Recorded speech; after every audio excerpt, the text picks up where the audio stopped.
In 3, 2, 1. Hello, and welcome to episode 247 of the WrassleCast. I'm your host, Don Delarente, and I'm joined by my special guest this week, none other from the Chill Conglomerates, from the Charm City. Y'all know who it is. It's Mo_Reese. What's going on, Reese? What's good, Don? Glad to be back. Yeah, man, back for the second time. No, man, since it's saying this back. Every time you have me on, this is a good time to be back. Yeah, man, it's always a good time to have you on here, man. I appreciate you coming through, dropping a little 411, some knowledge, helping me review this crazy week in wrestling, WWE centric, of course. This is the WrassleCast. We are part of the CSPN. You can find the WrassleCast on the CSPN at cspn.us. You can also subscribe to the podcast through iTunes, Google Play, SoundCloud, Stitcher, Spotify, and also YouTube. So we're going to start the show with some news this week. AEW and TNT, they announced the start date for their 2-hour live television show. It will debut Wednesday night, October 2nd, in the Capital One Center in Washington, D.C. So I'm expecting Anwar Starwin and possibly Miss Didi Jonay to be in the building for this inaugural event. That's gonna be real interesting. That's the kickoff. You kicking off in DC. Woo. Yeah. So it's gonna be all types of fireworks, and it's gonna be both barrels loaded that night. It's gonna be something. I'm telling you. The tentative name for the show is Wednesday Night Dynamite. That's what they have trademarked when they filed for all the trademarks when the company was being put in formation. If that is the case and we do stay with that name, we do have a poll currently running on the WrassleCast Twitter feed for the hashtag for the live tweets. We have the Dynamite Cast or the Black Dynamite Cast. So please vote. The poll will be up for about a week or so. So please vote so we can have a hashtag to start this thing off fresh with in October. Now to some not so good news. Our man, Jimmy Uso, he got caught slipping again, got arrested for DUI. So the rumor is that he may be finally getting some intervention from the WWE. They may be stepping in and making him take a Alicia Fox type break, is how it's been written in some of the articles I've read. So, they deem it serious enough for them to step in. Hopefully that does help Jimmy and he can stop, making these bad decisions and understand how to control, his drinking so he doesn't get put in these situations. But Maurice, your thoughts when you saw the information, especially coming off what we're about to talk about in about 2 minutes on Monday Night Raw, kind of what was your first assessment of, man, Jimmy Uso out here again? Right. It was just like, dude, what are you doing, man? Like, it's like you have ways you don't have to drive home. You don't have to drive home drunk. You can call a Lyft, call an Uber, call a cab. You know what? Hell, I don't even know if they have them in Florida, but if they have hacks down there, that's like the illegal little cab people that you just stand out in the corner and put your hand out and they come and pull you over and take you where you need to go. It's ways you can get home and everything. And I find it interesting that you said that they talking about him going away for a while, and the WWE put out that statement. Jonathan Fatu is responsible for his own personal actions. That blanket statement that they always say when something like that happens with one of their stars. Yeah, it's their way of trying, because they always want to try to keep it separate. When people do good, it's like, yeah, it's because of us. But when people do bad, they be like, nope. They on their own.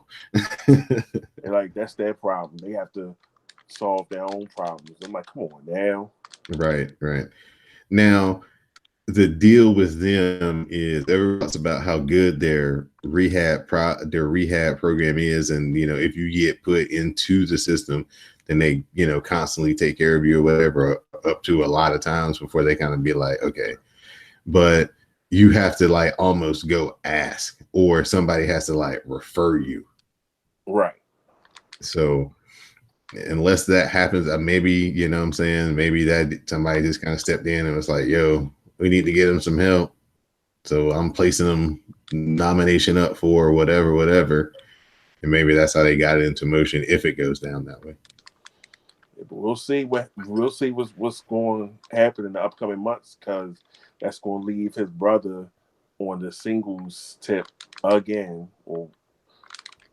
And yeah, that's the thing about being in a tag team, man. If your partner is not as reliable as he should be, whether it's injury or not being able to show up because of various personal issues, yeah, it can kind of affect what happens right with your other guy, because of course he's not going to be in the prime spot as a single as he would in a tag, where their position right now. It's like they're like a package deal, so to speak. Right. And who knows if he'll even be singles. It might just be like he off, you off. Right. Just because we don't want to mess up the what if he actually was to get over for a minute as a singles wrestler, what I'm saying? Then they have a whole different problem. How it always plays out. But we'll definitely see how it works out. Hopefully Jimmy Uso gets his thing together and he can start being reliable and not taking these chances, because him and Matt Hardy, they've been very lucky with these incidents. Jeff Hardy, thank you. They've been very lucky with these incidents that nobody has gotten hurt, and it's just themselves who have pretty much harm upon themselves only. But you only get so many chances of being lucky. Okay, exactly. So we'll move on to Monday Night Raw. Starts off with John Cena. He jokes about the crowd liking him because, he hadn't been around in a while. He hypes up the Raw reunion. He says he couldn't miss this because the WWE is his home, always has been, and always will be. He says he may not be around as much anymore. The fans are his family, and he's excited to be here. The Usos arrive, and they want Cena to drop some rhymes. Cena tries to refuse, and the Usos say the fans want to see the doctor. The doctor of Thugonomics, not the guy that left them for the movie business. Cena busts on them for being arrested and looking like their mugshots. How ironic and foreshadowing. And of course, the Usos, they dig it. Cena tries to finally leave, and that's when Rikishi comes out. Rikishi refuses John Cena to leave. He says you can't be trying to get up out of here all so fast and furious without busting a move. So right when they get ready to start into the dance routine, the Revival interrupt the dance routine, and they are joined by Devon Dudley. Jimmy Hart and Hulk Hogan, they're in backstage hyping up all the guests, and Hogan teases that he wants a fight. I'm fighting for the Right now, we're joined by the WrassleCast broadcast journalist, Magnum Prime. What's going on, G? What's up? I absolutely refuse to let Metro Atlanta traffic hold me down. So we have the Usos and the Revival non-title match. Bodies fly to the floor. Devon and Rikishi, they come face to face on the floor. Dawson's talking some trash to Rikishi, and when he turns around, Jay super kicks him. Then he super kicks Dash, and then the Usos hit the big Us, and they get the win. The Usos and the Revival could wrestle pretty much every other week on Raw. I'd be down for it. DQ, count out, brawl to the back, whatever they want, however they wanted to end it, I'll be fine with it. Alicia Fox is back. I guess she's a legend because she's talking with Dana Brooke and Caitlyn, and then Tori Wilson arrives. Santino was also here, and he breaks out the Cobra. Drew McIntyre walks up. He just looks at them and he's like, huh, legends. I was surprised to see Alicia Fox.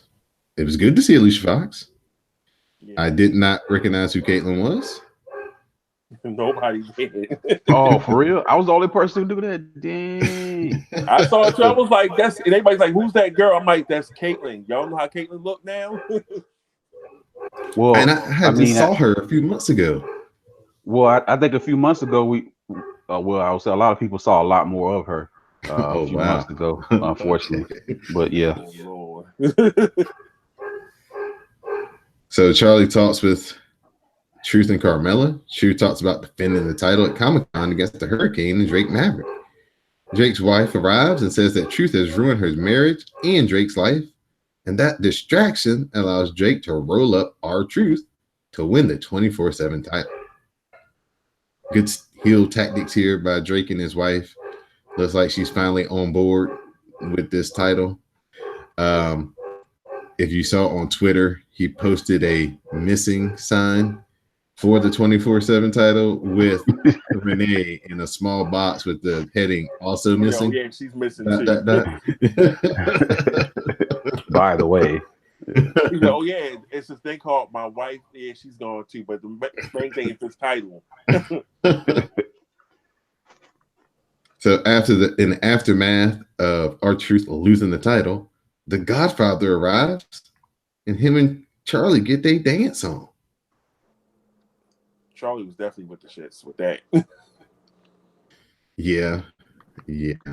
I thought the Godfather was coming out to the ring. I thought she was going to be a part of the train. Drew McIntyre, Cedric Alexander. Drew attacks Alexander on the floor, but he gets posted and Alexander follows with a penalty kick and then a moonsault. Drew tosses Cedric into the apron and pummels him with strikes. Drew slams Cedric into the barricade and he hits the inverted Alabama slam onto the apron. We have a no contest because Cedric Alexander can't continue. Always trying to keep the black man down. This 50-50 booking does nothing for anybody who isn't 6'5" and doesn't weigh 265 pounds. So business as usual. Exactly. Like, man, you screwed it up from the beginning, then you got it right the next week, only to, not double down on it the following week. Then you let Drew maybe have Cedric Alexander wrestle somebody else the next week after he's beaten Drew twice, and then have Drew come interrupt his match when he's about to win and beat somebody, whoever you want it to be. And then that's how you get things like on a more even tone. But they don't book things like that. Drake is running away when he runs into the boogeyman. So he gets startled and he runs into Pat Patterson. Drake falls down. That allows Pat Patterson to put the boots to him. And he steps on Drake Maverick. And Pat Patterson is your new 24/7 champion. The funniest line was when Michael Cole was like, hey, it's just like Rio de Janeiro. The Viking Raiders versus Hawkins and Ryder. Squash match. The Viking Raiders, they work some double teams. They hit a suicide dive, hit the Thor's hammer, and the Viking Raiders get the win. Now, G-Money, Hawkins and Ryder were your actual tag team champions. Like, at WrestleMania. Once upon a time. Grandest days of them all. I don't know about this company at times. Hey, it's like they didn't even have, like, at least the B team had like 3 months of people kind of feeling it and digging it and getting behind them, and then they won the titles. They just came out of nowhere. Yeah, but the division was pretty slim at that point. So, it's still pretty slim. It's better now. It's better now, but yeah. I mean, they just don't place a value on that division, unfortunately. You're right. But maybe that will change with, I don't know, a miracle. But that's why the AEW show that featured a 30-minute tag team match for a main event was like, I can't even remember the last time I saw a tag team match main event big show. Right. And it wasn't even for no belts or anything. It was just a straight up tag team match. The Canellises meet with Eve Torres and Eric Bischoff as Maria continues to just bury Mike. And then that's when Ron Simmons appears, grabs Jimmy Hart's microphone, and just goes, damn.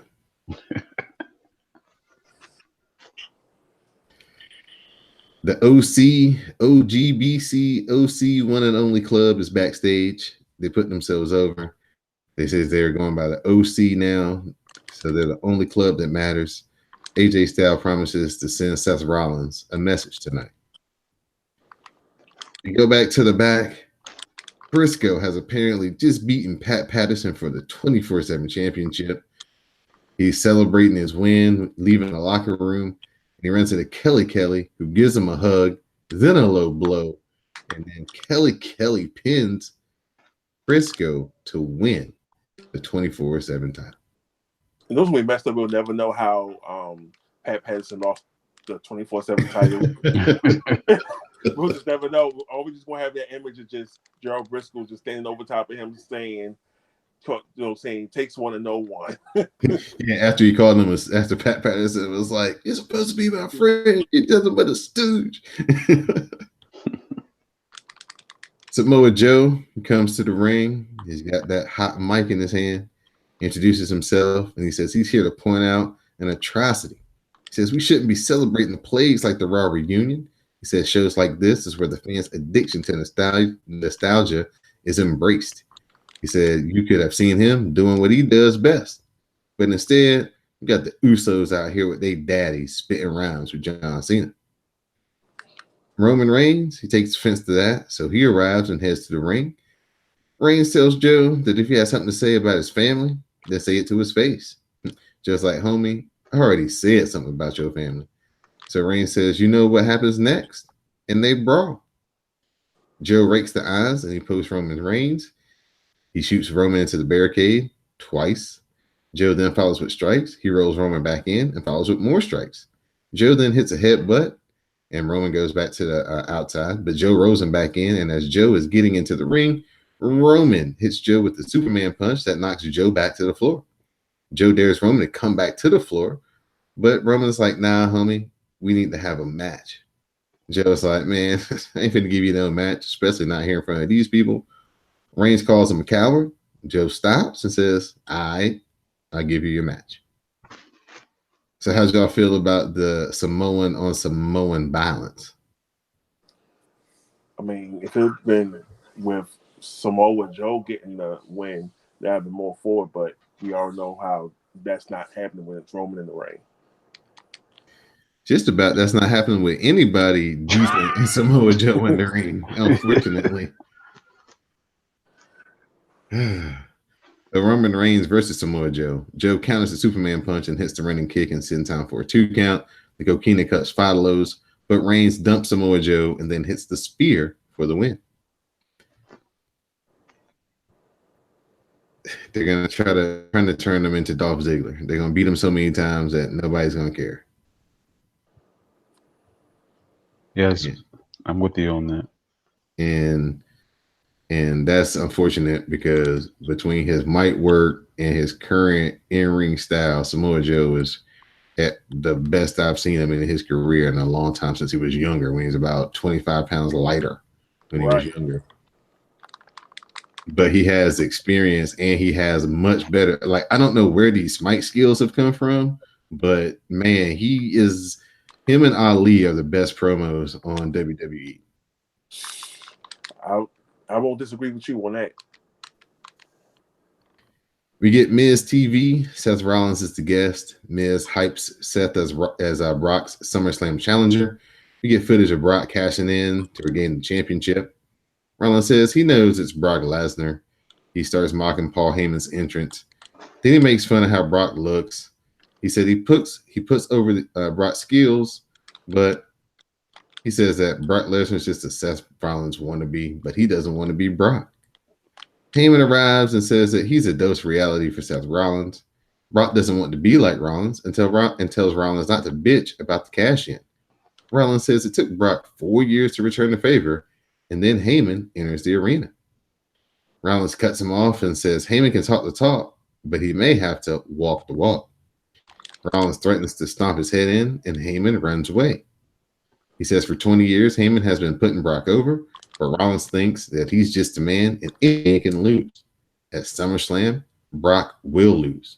But as far as tonight, he doesn't take any weeks off like Brock, and he's going to face AJ Styles. The Seth Rollins championship run and promo style, is it good? Is he convincing enough? I'll let G weigh in first. What do you think? You think his babyface promo is convincing enough? It's wearing a little bit thin with me at this point, but I understand how they're trying to utilize him right now because they kind of back themselves into a corner. Because they really don't have any options at this point. But I mean, to me, it was my opinion. Hey, Seth Rollins was popular because he did cool shit in the ring, not because of any mic skills. So, you know, he's just being Seth. That's what Seth does. Mo_Reese, I asked you the same question, man. Are you convinced by this babyface promo, or do you think he needs to try to just spice it up a little bit? I mean, you might try something different, you know, because it's just not connecting. You know, we just see a lot of people saying his promo skills is just not on that babyface level it should be on. But we'll see what happens down the road. Sami Zayn, he's in the back. We've got a party where the legends are gathered. So he's interrupting that as Charlie's trying to interview some of the legends. Sami says he wants them to go home, and that's when Rey Mysterio comes up to defend all the legends. So they start to argue back and forth, and that's when Kurt Angle arrives and proposes that they settle it in the ring. We shift to Kelly Kelly. She's backstage showing off the new 24/7 title that she just won, and she's meeting with Candice Michelle, and then we see Naomi and Melina. Melina's like, oh man, Naomi, I'm so glad I finally went and got my license.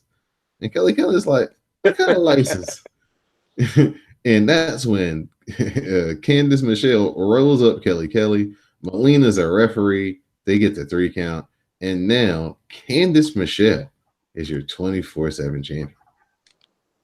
So Candice Michelle does the Candice Michelle GoDaddy dance. And then that's when Medusa strikes. She runs up behind Candice. She chokes her out. She wins the title. And she tells the girls that somebody better come beat her quick because she's not going to be the champion for long. There's a lot going on in this segment. From Candice Michelle taking us back to the Super Bowl with the GoDaddy.com twirl to Naomi meeting her like in-ring idol, Melina, to Medusa coming out here and choking people out. Good stuff, man. That's actually one of the better segments on the show.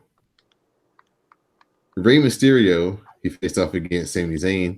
Sami Zayn bails before the 619 can connect. Sami teases leaving, and that's when RVD arrives. Sergeant Slaughter comes down. So does the Hurricane, and finally Kurt Angle. So Sami Zayn has no choice but to head back into the ring.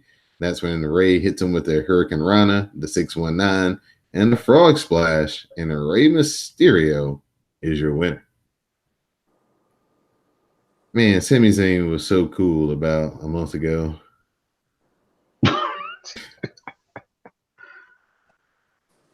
He was coming out there telling the crowd about themselves, you know, but since they got the new executive directors, people like him have been kind of chopped down and they just focusing on like the big name players they got right now. Right. Ric Flair, he pulls up in a long black limousine as only he can, looking like they had a wild night at the bar. It's like Ric Flair got a little bit happy and reminiscent, and he had a little like cut on his forehead, but you know he wouldn't be Ric Flair if he didn't have a little juice. Right. He probably trying to take somebody to space, trying to take some young lady to Space Mountain. You know, Oldest ride, longest line. I can take women to places NASA can't even go to. Oh man, so many quotables.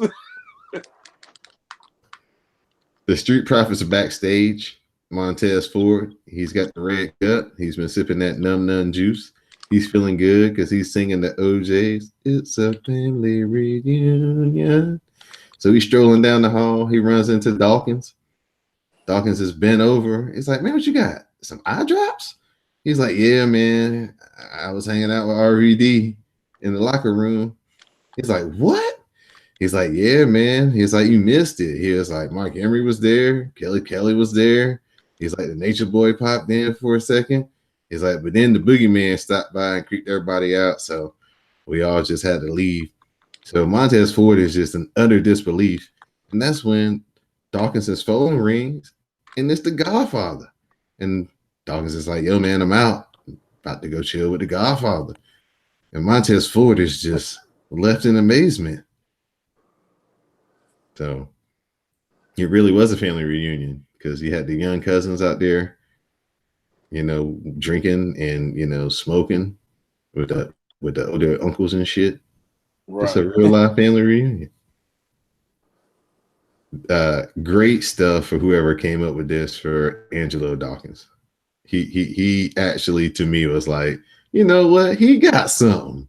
He isn't destined to be the next one to get his head super kicked through the plate glass window.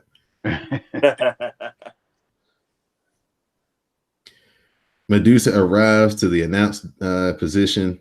She's got a trash can. You know what time it is. She's getting ready to throw the 24/7 championship into the trash can.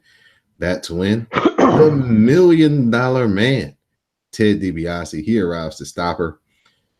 Because everybody's got a price for the $1 million man, he offers to buy the championship from her, and he makes the transaction.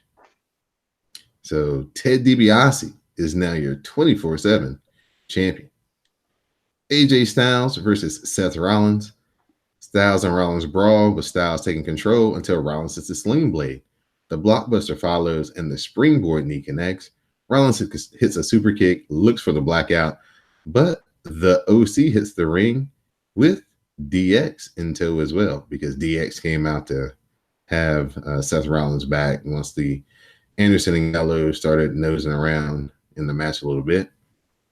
So they all brawl, and the OC, they get sent back into the outside. So the OC, they all grab chairs, but that's when the Road Dogg, X-Pac, Hall, and Nash arrive.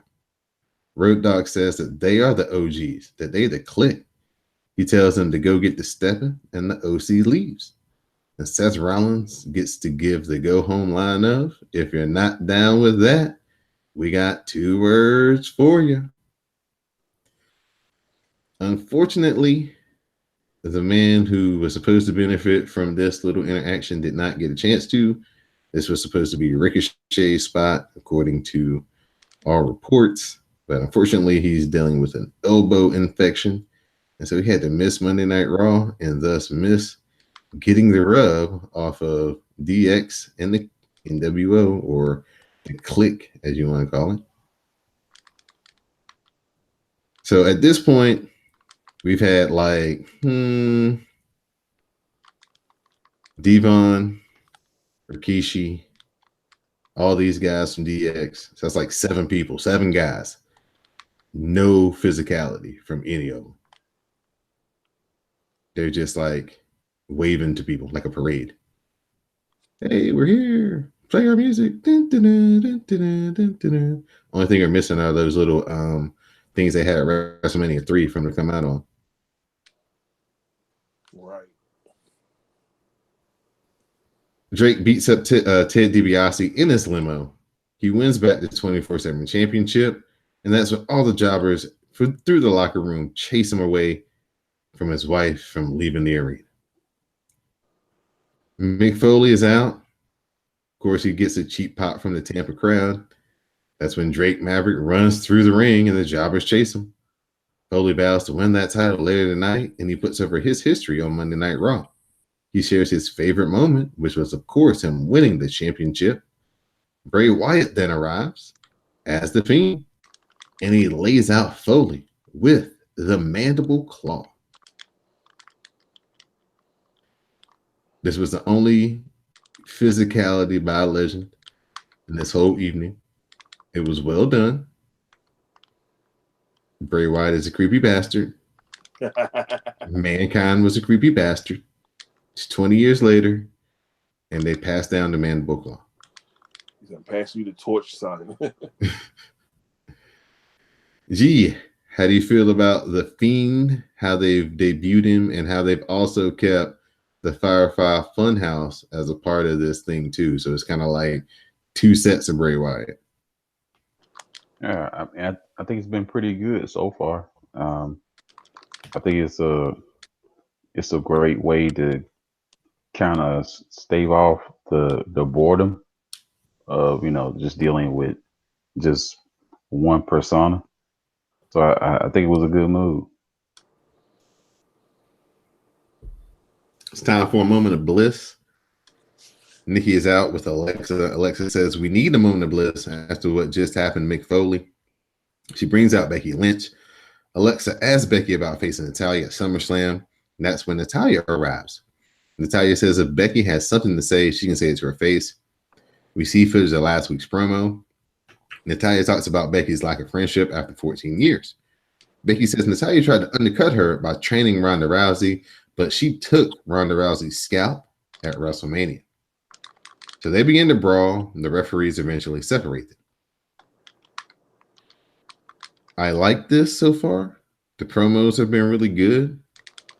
Natalya seems like she's, stepping up to her championship moment pretty well. So I'm really excited to see how this match plays out. I think it might be one of the sleepers going into this year's SummerSlam. Thoughts from either one of you guys on how this match is building up and just what you expect to see out of the pay-per-view? I'm definitely ready to see how this match plays out. I mean, if you looking at competitors for Becky Lynch, Natalya would be like one of the strongest ones that she's had in recent months. I mean, because Lacey Evans couldn't get that woman's right over for any reason at all, and we haven't even seen her ever since she ran away from the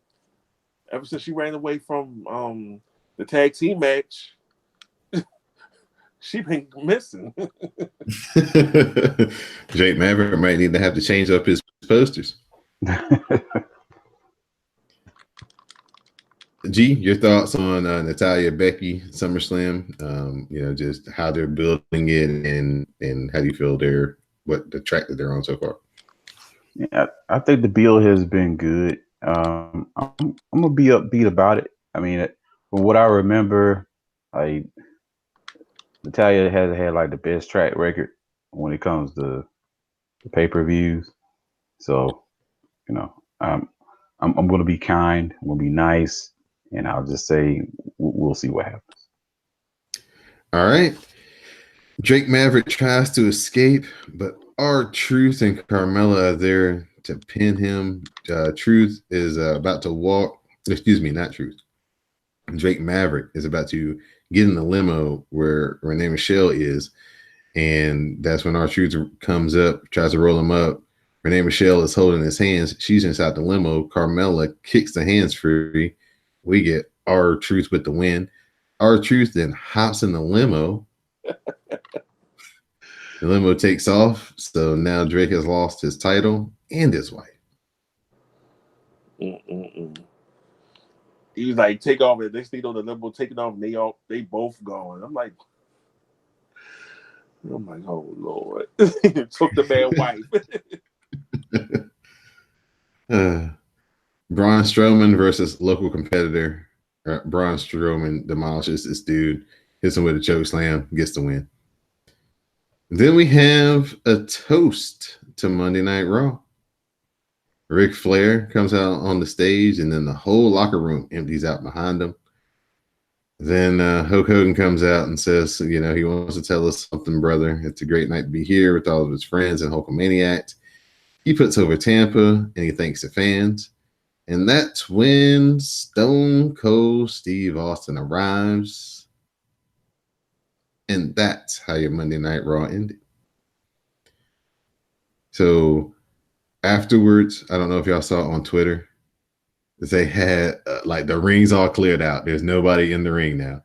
It's just like Stone Cold holding 2 beers in his hands, just running the ropes, drunk as shit. Yes, I saw it.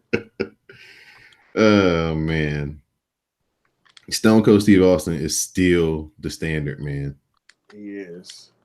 Nobody can get the people on their feet like that dude can. And all he did was come out there and talk. He didn't even stun nobody. Nope. If he would have stunned somebody, it really would have been off the chart. But I just don't. We're getting to the point now where all of our legends are creating diminishing returns because they got like a 3 million people watched it, which is really good for them now because like usually about 2.5 million people watch it. But when they did the Raw reunion, Raw 25, it was they had 4.5 million people watch that. So right.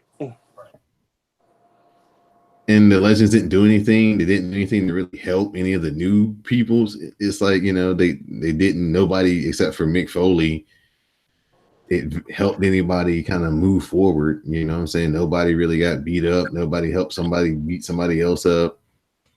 Well, I think it was because they said that it was a lot of them were like what medically cleared. So I guess they just was just basically just have them doing backstage segments and things like that. Then it's getting time to where we got to start reevaluating the crop of legends. They start rolling out then. Because I mean, if you got you can just leave at home, right? If you got a whole locker room full of people who can't get out here and help the new kids in some form or fashion, then what really good are they? But hey, at the same point, which legends are still alive? Ooh, yeah, and like from that, let's say Austin retired in 2004, so let's say 2005 through like 2010, like those 5 years right there, who's really a legend that's not wrestling anymore? Man, you open up a can of worms with that one. That's a real can of worms with that one. And maybe like Edge and Christian. I won't say Christian. No. I said Edge. Okay. I can't throw Christian up in there. Can't do it, man. Can't do. We got tears now. Okay. Like everybody can't be Barry Bonds or Babe Ruth. Somebody gotta be. Somebody gotta be Harold Baines. It's just gonna work out. Wow, that's an analogy. But yeah, really like him. But hold on, Christian even took a shot at Edge. They said that he was Christian was like, I'm here and he's not. So he even took a shot at him. So it was like, well, I don't know, man, but yeah, that's the problem right now is that there was such a dry period after the initial fall of the Attitude Era, after Austin and Rock, started being less of the factors.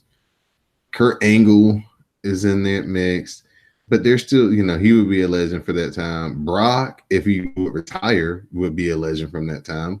Big Show, I'd say, is a legend in that time, but it's not a lot. Yeah, Big Show, Kane, Undertaker, but he's still around though. Yeah. You know what I'm saying? I mean, he's still now. Besides Steve Austin, he There's three entrances that are in modern WWE that will never get old: Undertaker, Stone Cold, and Rock. And then Shawn Michaels is probably the next one right behind that one. You saw how Biggie and Xavier Woods was acting.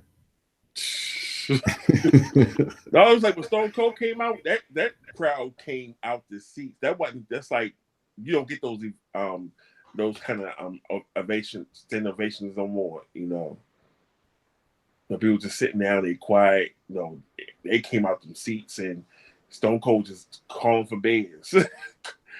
You already know what it's gonna be, so it's like you don't have to like back in the day when he used to come out for like legendary things and whatnot. He would stun somebody, and that was in the crowd home. Now all you gotta do is catch a few bears, open it up, get on the mic, say some words. Like he was telling about the whole, he was going back to listen to the Ric Flair stories, and then he saw Ron Simmons, and then he was talking about everybody else was down there. It was like, it would just be wild just to be sitting around there, just listen to the stories they tell that you probably would never hear anywhere else. Right. Like he started to talk about him and Gerald Briscoe. He was in the South Africa tour and we was doing something we probably weren't supposed to be doing. I was like, well, I said I would love to hear that story. So Steve Austin, man, closed the show, brought it home. Clearly the best segment of the show, hands down. He's still the legend, man. He's still the icon. He's the reason why most of us got into Monday Night Raw. I will attest to it myself. I really was a strong Nitro guy. And to me, everybody has, I guess, a different point when they say the Attitude Era started. But for me and my viewing habits, the Attitude Era started the night Stone Cold Steve Austin drove up to Brian Pillman's house, whooped all his friends, and was knocking on the back door, breaking the glass, about to come in that bitch, and Brian Pillman cocked the pistol, and that shit went to black. I was like, I was like, oh man, I gotta start watching Raw. Right. I just remember watching. I remember Steve Austin. He started back when he was like Steve Williams, and then he had to change to Austin because they didn't want to get him confused with Dr. Death. And then he was down in the Texas territories. And next thing you know, he pops up in WCW, son of Steve Austin. Then next thing you know, he was gone. I didn't know about ECW at the time. And then it's like you see the whole old ECW clips where he was mocking Hogan and everything. And the next thing you know, he pops up in WWE. I was like, oh, was Stone Cold, they was Steve Austin, the ringmaster. The next thing you know, he cut the 316 promo at King of the Ring. And that man was on that rocket ship, and he wasn't never coming back to Earth.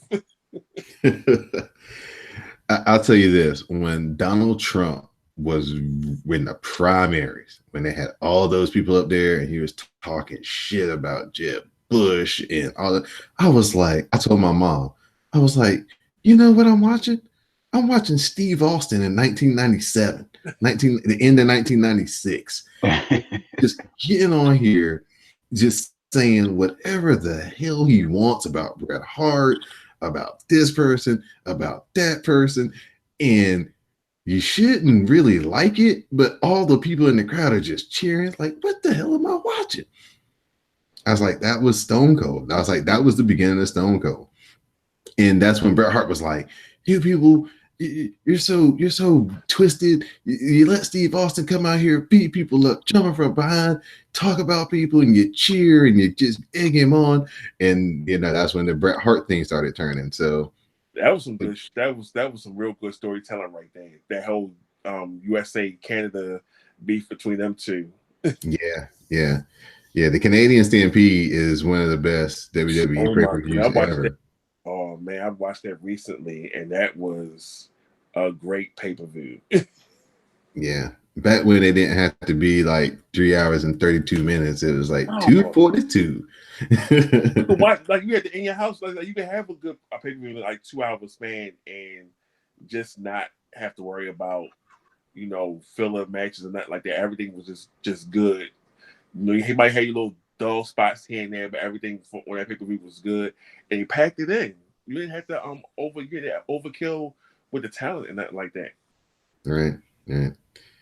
So that was the Raw reunion. Mo, what was your grade on the episode as a whole, man, out of 5? I give it a 3.5. Depending on how I'm feeling, might be close to a 4. Okay. Mr. Magnum Prime, your thoughts, sir? I'm giving it a 4. I mean, I'm a sucker for nostalgia, so Give you know, it. I realize most people weren't happy because it really didn't build towards anything down the road. But I mean, as you mentioned it, you really don't have, a lot of legends who are cleared to really do anything. So I mean, I was just happy to see him again. So You were 4 for that me. guy Samoa Joe was talking about. Yeah. Guilty. Yeah, I give it like a 2.5, 3. That's kind of the way I was feeling about it. I wanted to see a little bit more. I mean, I knew going into it that, it wasn't going to progress SummerSlam that much, but, I was hoping to see Kevin Owens and Stone Cold together or something, or Becky Lynch and Stone Cold, or, kind of pair people up who are kind of like or similar and do something cool, but it didn't really happen.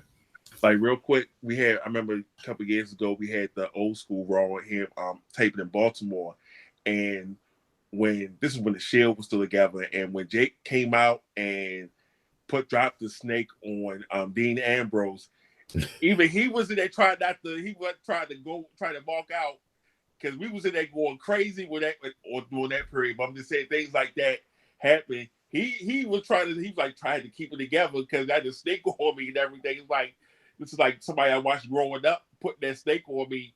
It's like we don't have like things like that no more. Like don't have Jake coming out there dropping a snake and just man. That was just the psychology that he brought. Okay, that's this going. Time for some SmackDown talk. So Big E and Xavier, they joined the commentary team. It was supposed to be Shawn Michaels, but they called it audible. So now Shawn Michaels will be on Miz TV. Shane McMahon arrives. Shane arrives. He gets a special announcement. He comments on the Raw reunion show and was glad Kevin Owens wasn't there. Shane claims Kevin was hiding on social media, and he challenged Shane to a match at SummerSlam. Shane accepts the match and says that Kevin claimed that if he loses, he would quit WWE. But we've heard that before, just last year. So he rolls some footage where Kevin Owens lost the match. I think it was to Seth Rollins. And he got in the middle of the ring, sat down and said that he was quitting WWE. Shane makes fun of Seth for quitting. And then he says it will happen again. And he wants it in writing this time. Kevin arrives and says that Shane is smart and says last year was the lowest point of his career. But that isn't who he is today. And he knew Shane would accept the challenge because he likes the spotlight. Kevin won't quit because he will beat the living hell out of Shane. He heads to the ring, but Shane stops him and he books Kevin Owens against Roman Reigns for later tonight. Shane meets with Elias and Drew. They kiss his ass, and Shane makes Drew the special referee for Reigns versus Owens, and Elias the special guest timekeeper, and Shane will be the special ring announcer. How do you guys feel about Shane McMahon and Kevin Owens? SummerSlam, Kevin Owens loses. He's out of WWE.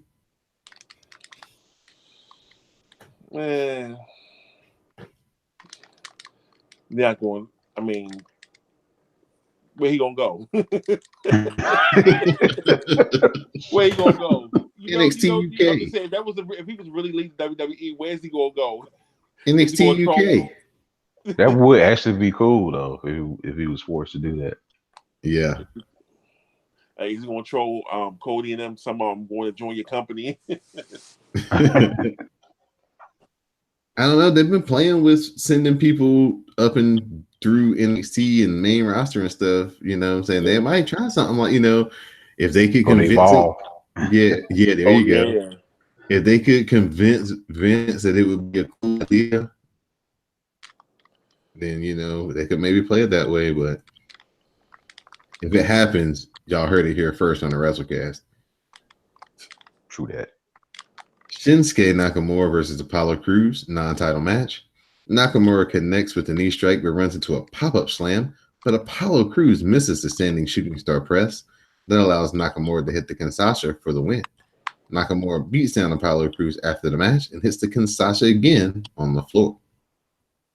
I loved how Woods and Xavier were putting over Apollo as best they could through the commentary, talking about, how great of an athlete he was, how good of a wrestler he was, how he just hadn't had opportunities to really show what he could do and a chance to, really showcase his talents. So that was cool.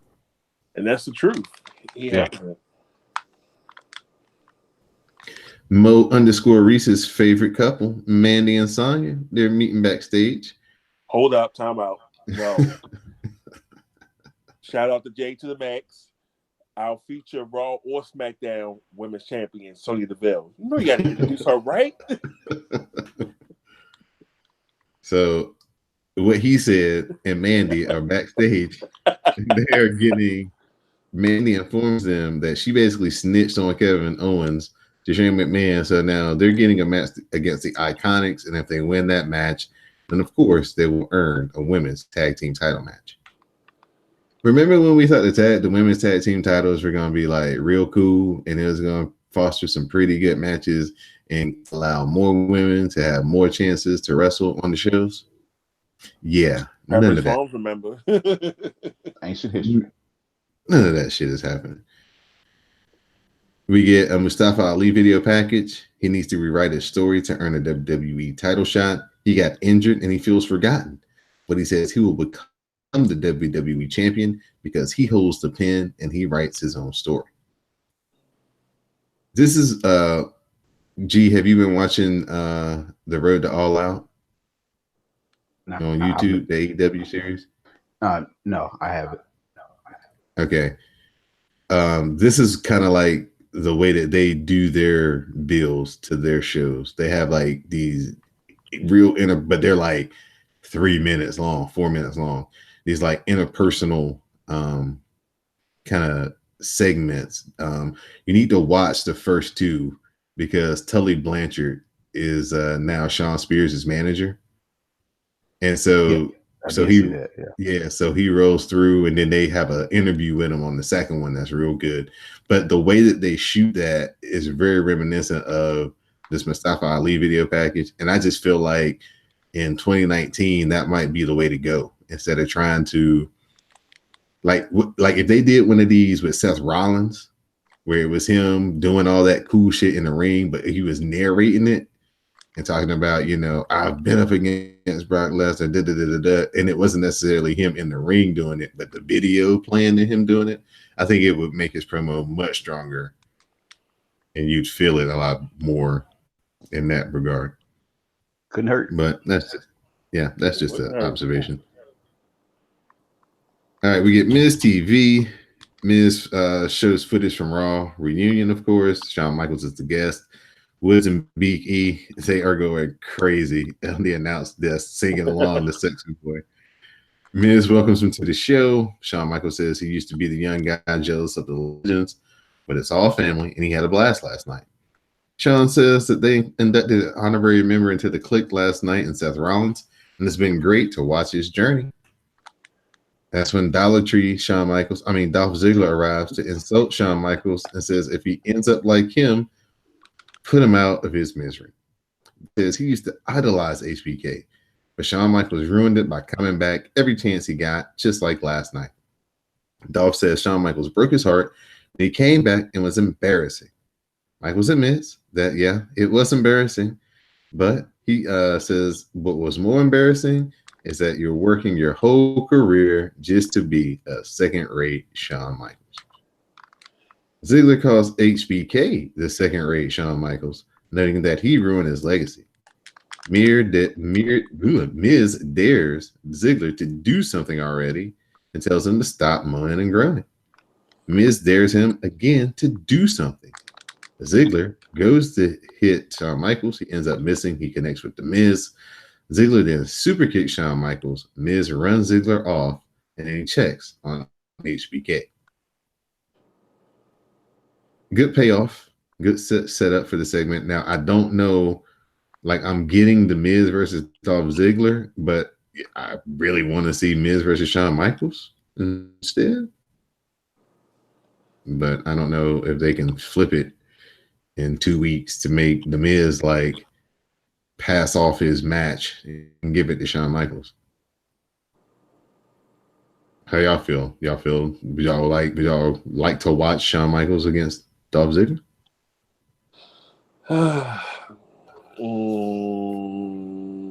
Spider-Man meme? Right. Got to put some time travel. Pretty much. Need the time stone, something like that. I mean, he had one of the best wrestling endings ever as far as a career. He really kind of sold it out with a couple pieces of silver. Right. Well, I think a lot of pieces of silver. Respect to that. But I mean, like right now, Stone Cold probably got the best ending right now.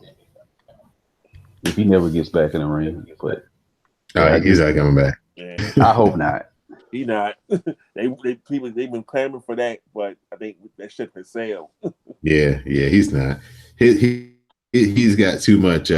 His neck is too bad. And he's got a neck that's only getting worse. With time. So Charlotte, she's facing Ember Moon. Charlotte takes control as Bayley comes out. So Bayley causes a distraction, which allows Charlotte to get rolled up by Ember Moon for the pin. So Ember rolls out of the ring. She's celebrating with Bayley out on the floor. She rolls Bayley into the ring. Then she hits Bayley and Charlotte start fighting because, of course, Charlotte has beef with Bayley for causing her the match. And while they're over there interacting with each other, Ember Moon swoops in, hits the Eclipse on Charlotte, and then follows up with one on Bayley. So they're trying to, spice up Ember Moon a little bit. The Eclipse is way over. So I thought that worked really good for her.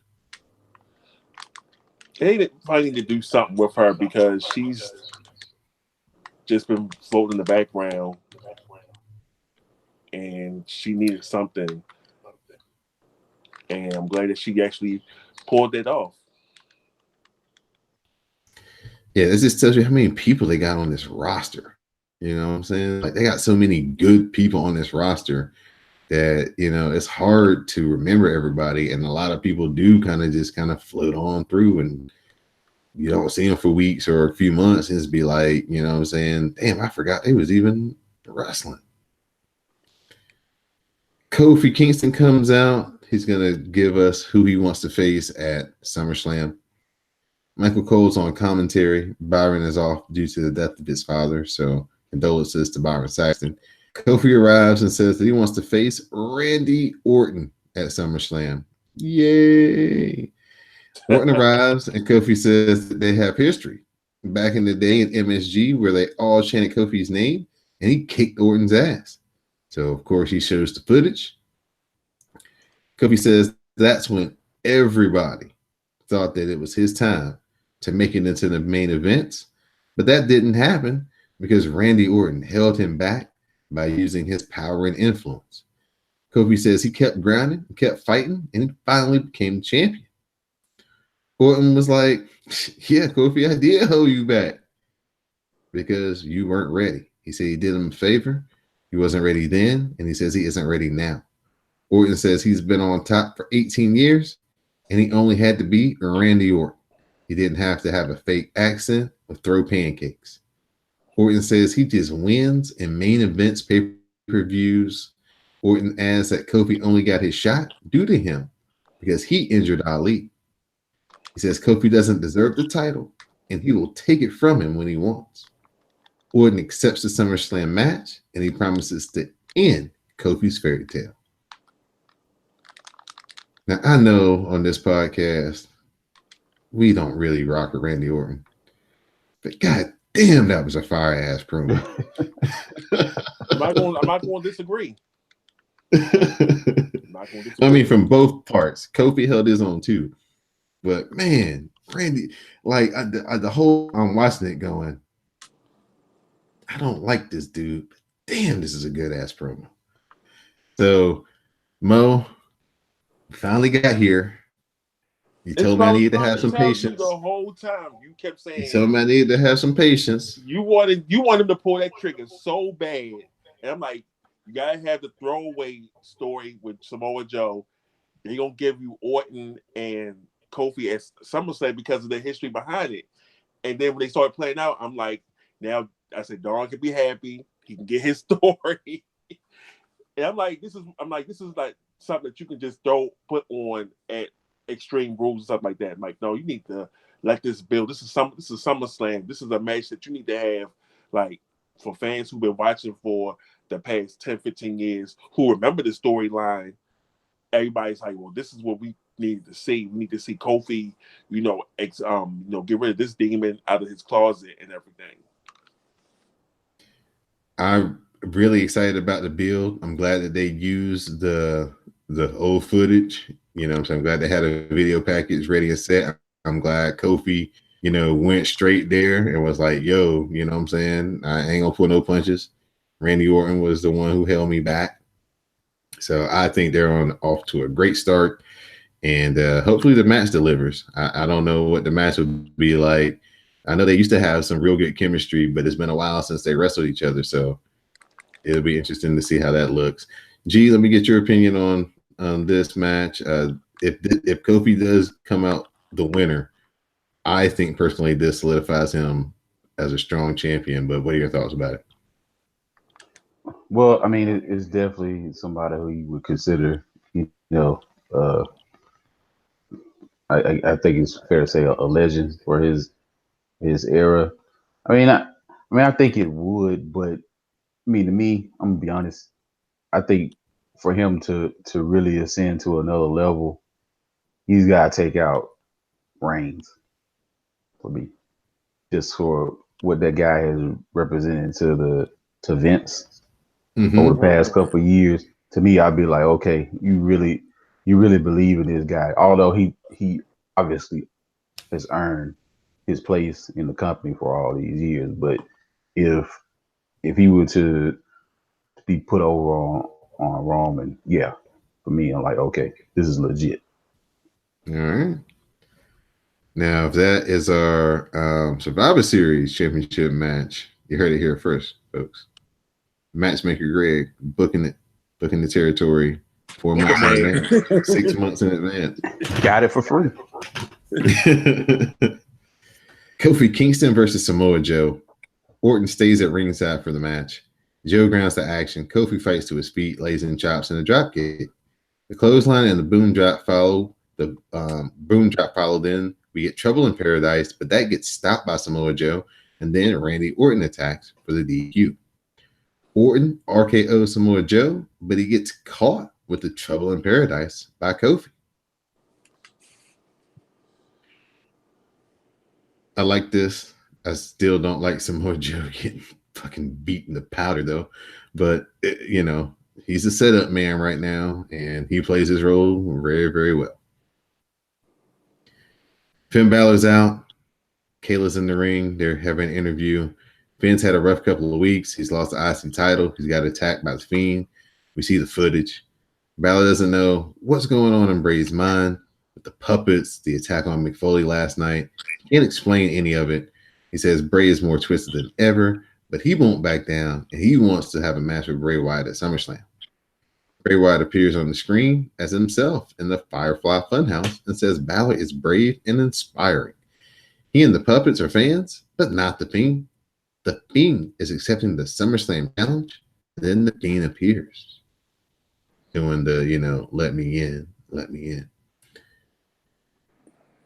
This was one of the things that I thought got kind of reset after it was announced that Heyman and Bischoff were taking over, because the Firefly Funhouse segments kind of stopped. They weren't even having the little characters pop up in backstage and stuff.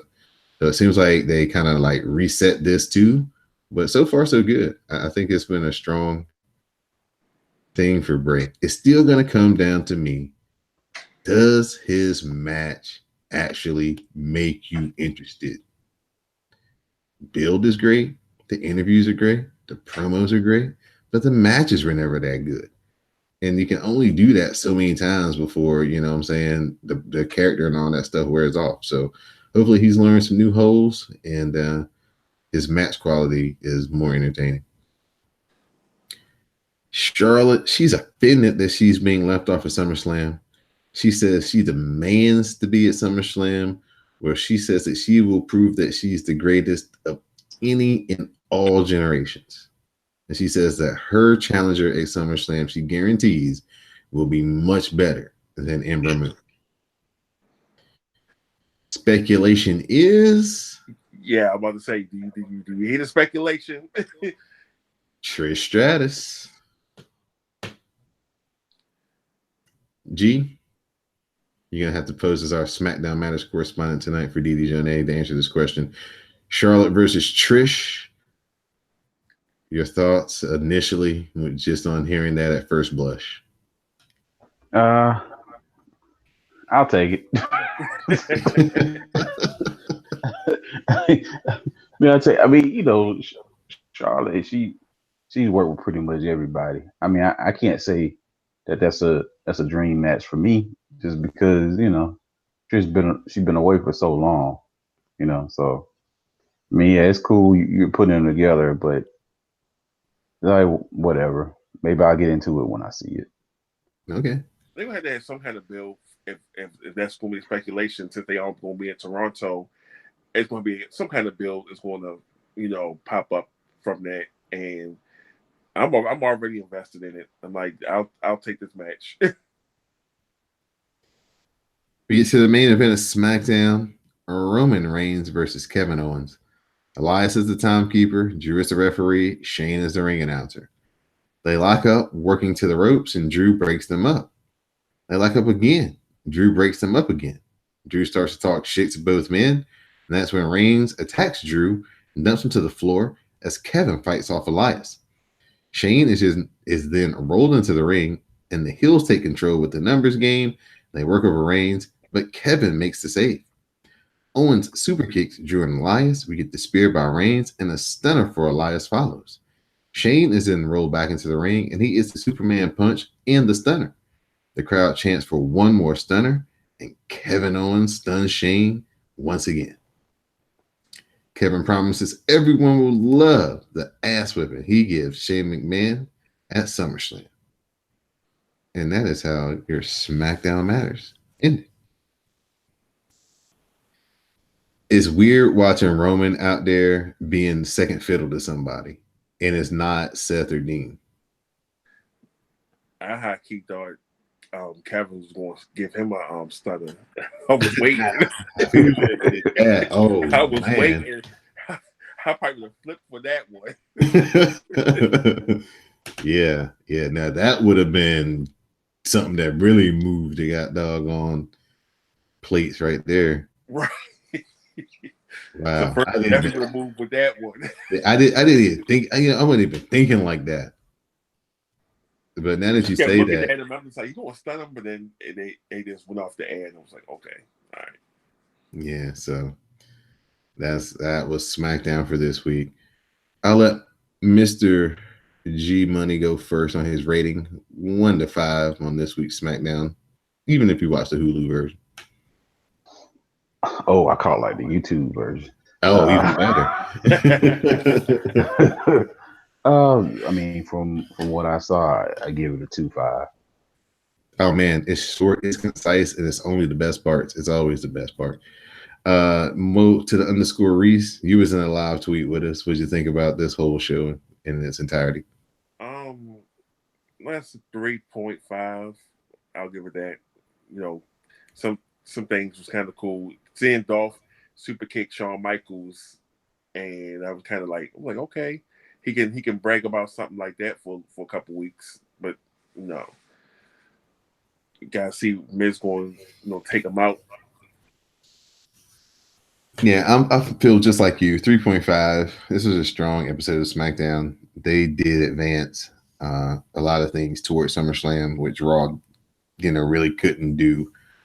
So I thought they benefited a lot from not having, to try to fit all those legends in. They could just kind of do their thing. So good episode of SmackDown.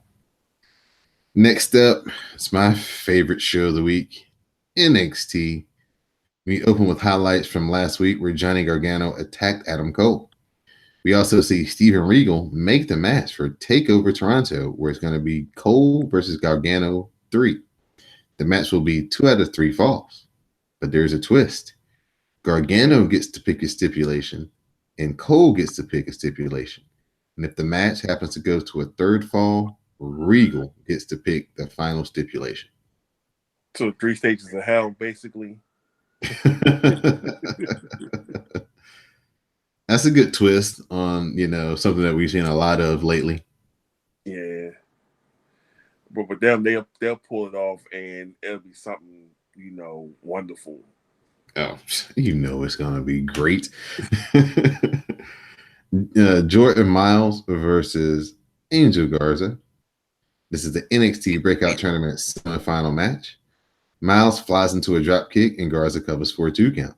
Garza gets tripped up, kicked, and then we get some kicks by Miles.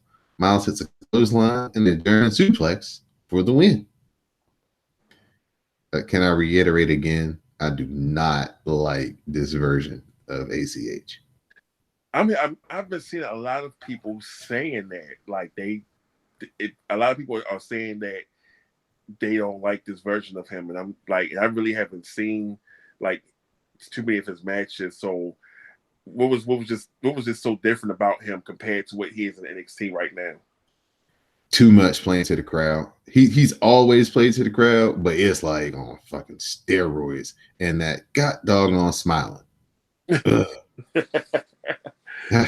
That's my thing, man. I do not like when they make the black wrestler smile. I know I said that like last week. I do not like it.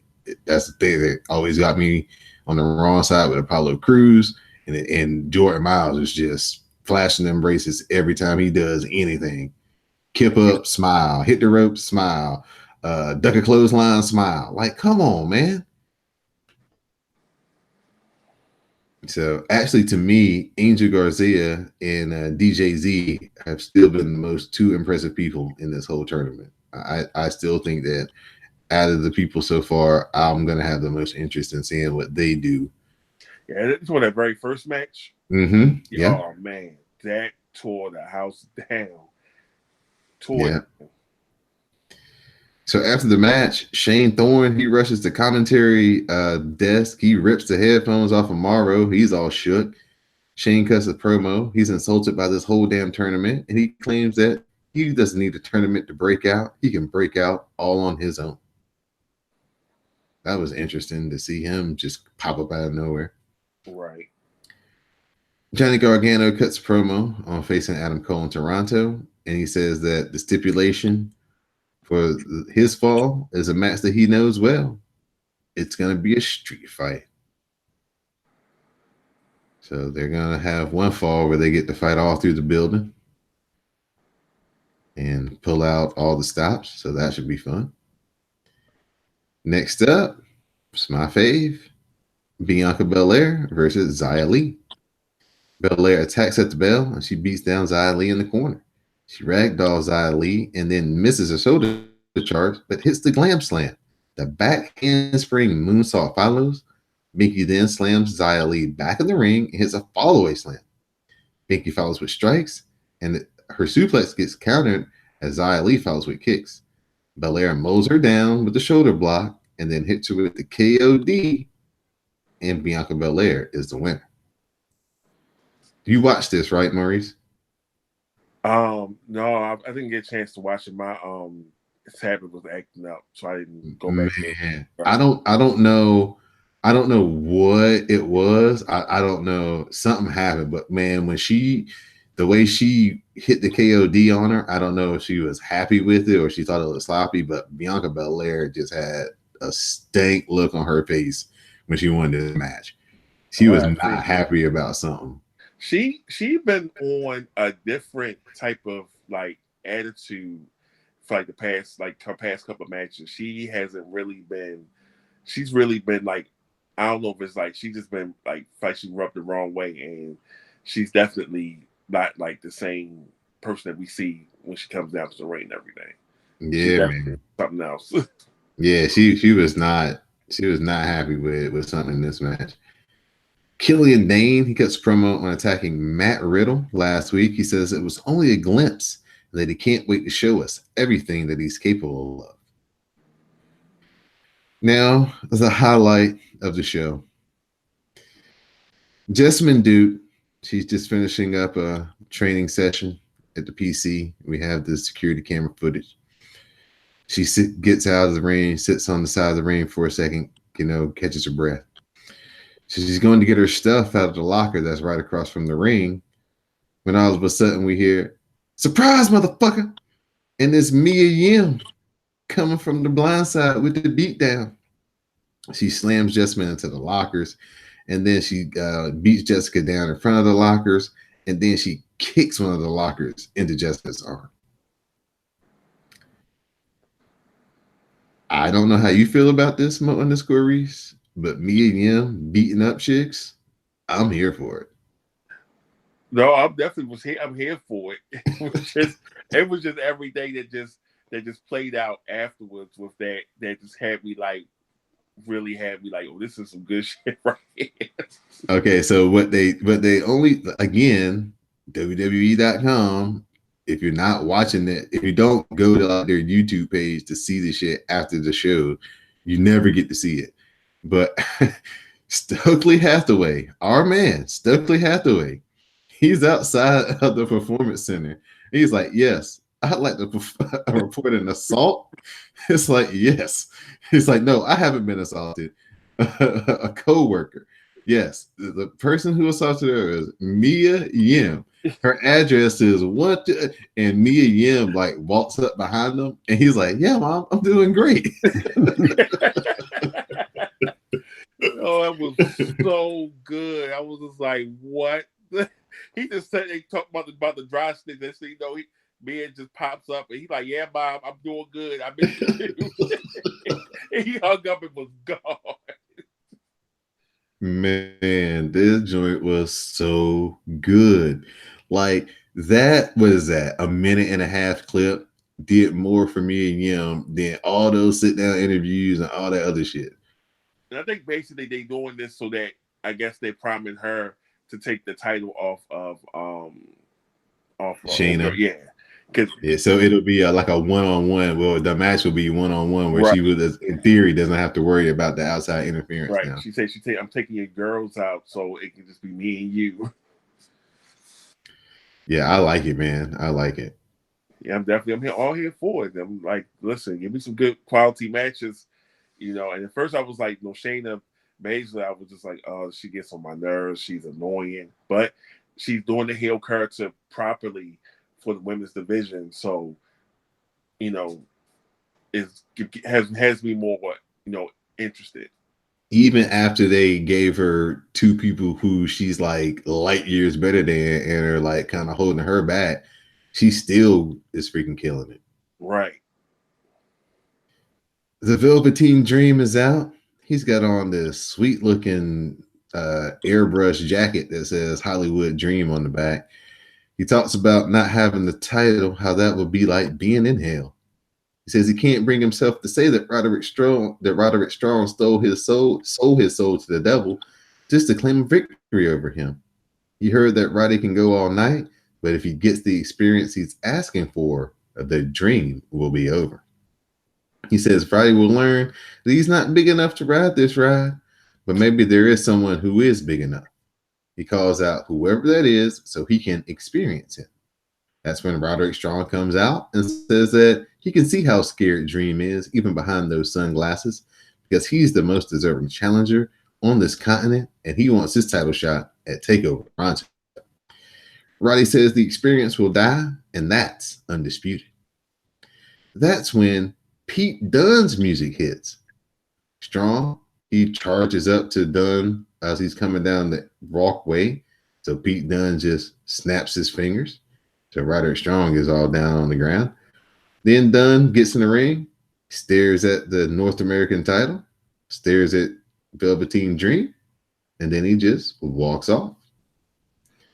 Velveteen Dream is like, "What are you doing here? You don't even work here." It's like he's seen a ghost. He's like, oh man. So Roderick Strong is in the back. He's wanting a meeting with Steve Regal. He says, Steve Regal says he talked with Johnny Saint, and he says that Pete Dunne is going to be a part of NXT for a while. Then Regal booked Roderick Strong, Dream, and Pete Dunne for TakeOver for the NXT North American title. Roddy says that he wants a match next week against Pete Dunne. That's a good setup, and it looks like, man, we might be coming to the end of the run for the old Velveteen in NXT, man. Yeah, man, but Pete Dunne back in NXT. I had to grab my Bruiserweight shirt. Yeah, I was freaking marking out and chanting Bruiserweight at the house. Still, man, this dude, I don't know how Pete Dunne is. I think he's like 26 or 27. Tyler Bates like 22, and they still had one of the best matches in WWE history. And the fact that, you know, that Pete Dunne and Roger Strong, they have history going back to that Dusty Road Classic some years ago, and he turned on them, and that's when the Undisputed Era formed.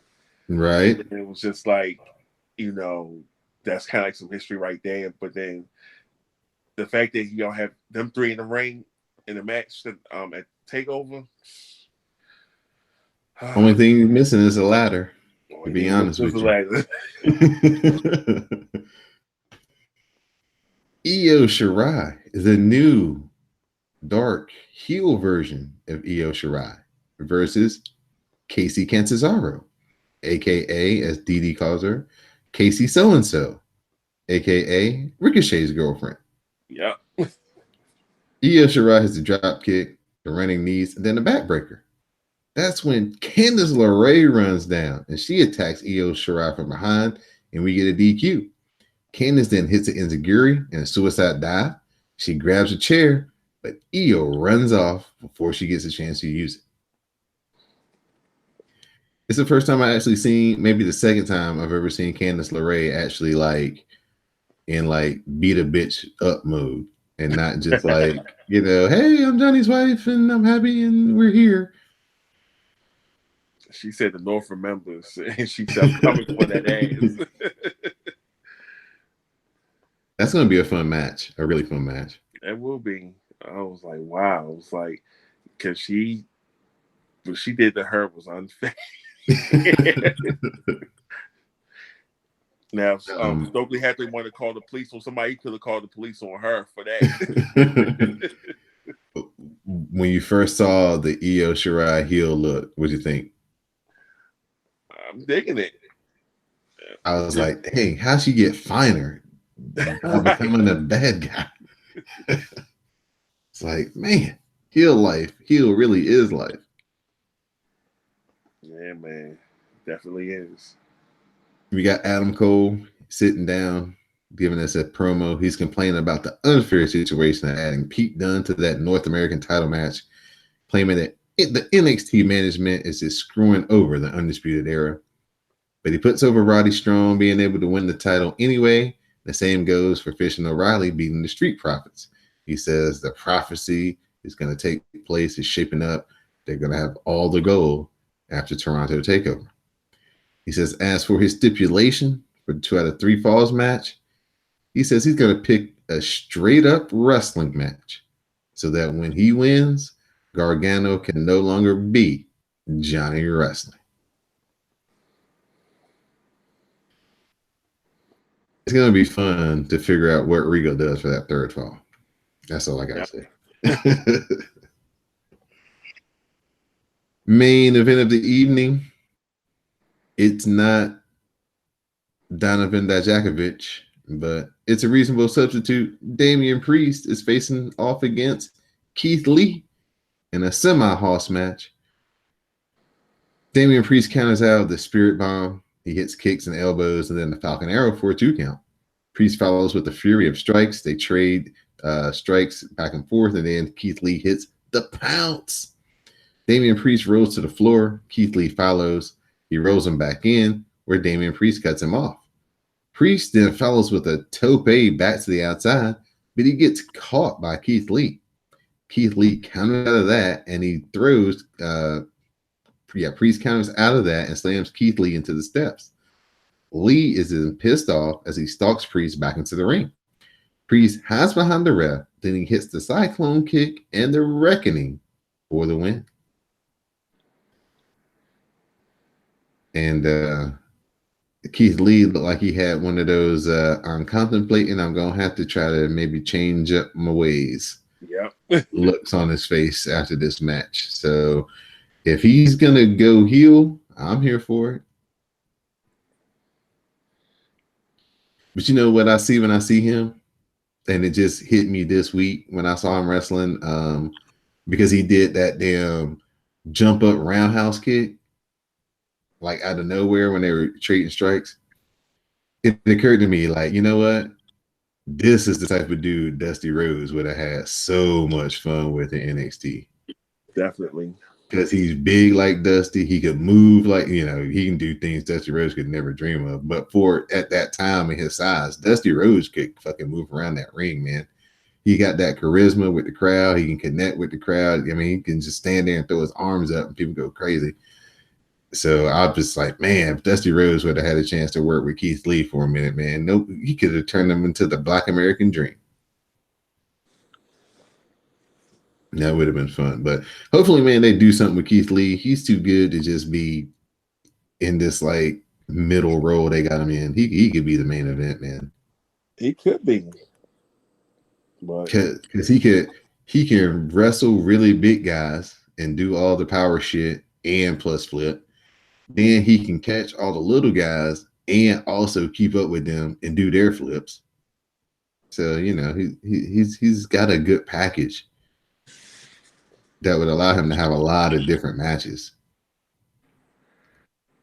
if he was to ever get into the main event. But that was NXT for this week. So very good show. I enjoyed it. The Mia Yim stuff. It's always good to see Binky on the show. The promo between Roddy and Velveteen Dream, very good with Pete Dunne coming out. So I thought this was a really, really strong show. And headed towards SummerSlam to Toronto takeover. Toronto, man. Toronto takeover. I know they were in Brooklyn so many times in a row. It's just like embedded in my brain. Right. But Toronto takeover. That I think is 5 matches. They're all gonna be the shit, and SummerSlam is gonna have a hard time following it up like they always do. So let me ask you this real quick. What do you think about they taking a new talent that they signed and have them go on 205 Live? Like, I know we don't really talk about 205 Live, but that Shane, the Isaiah Scott and Drew Gulak match, that was some good.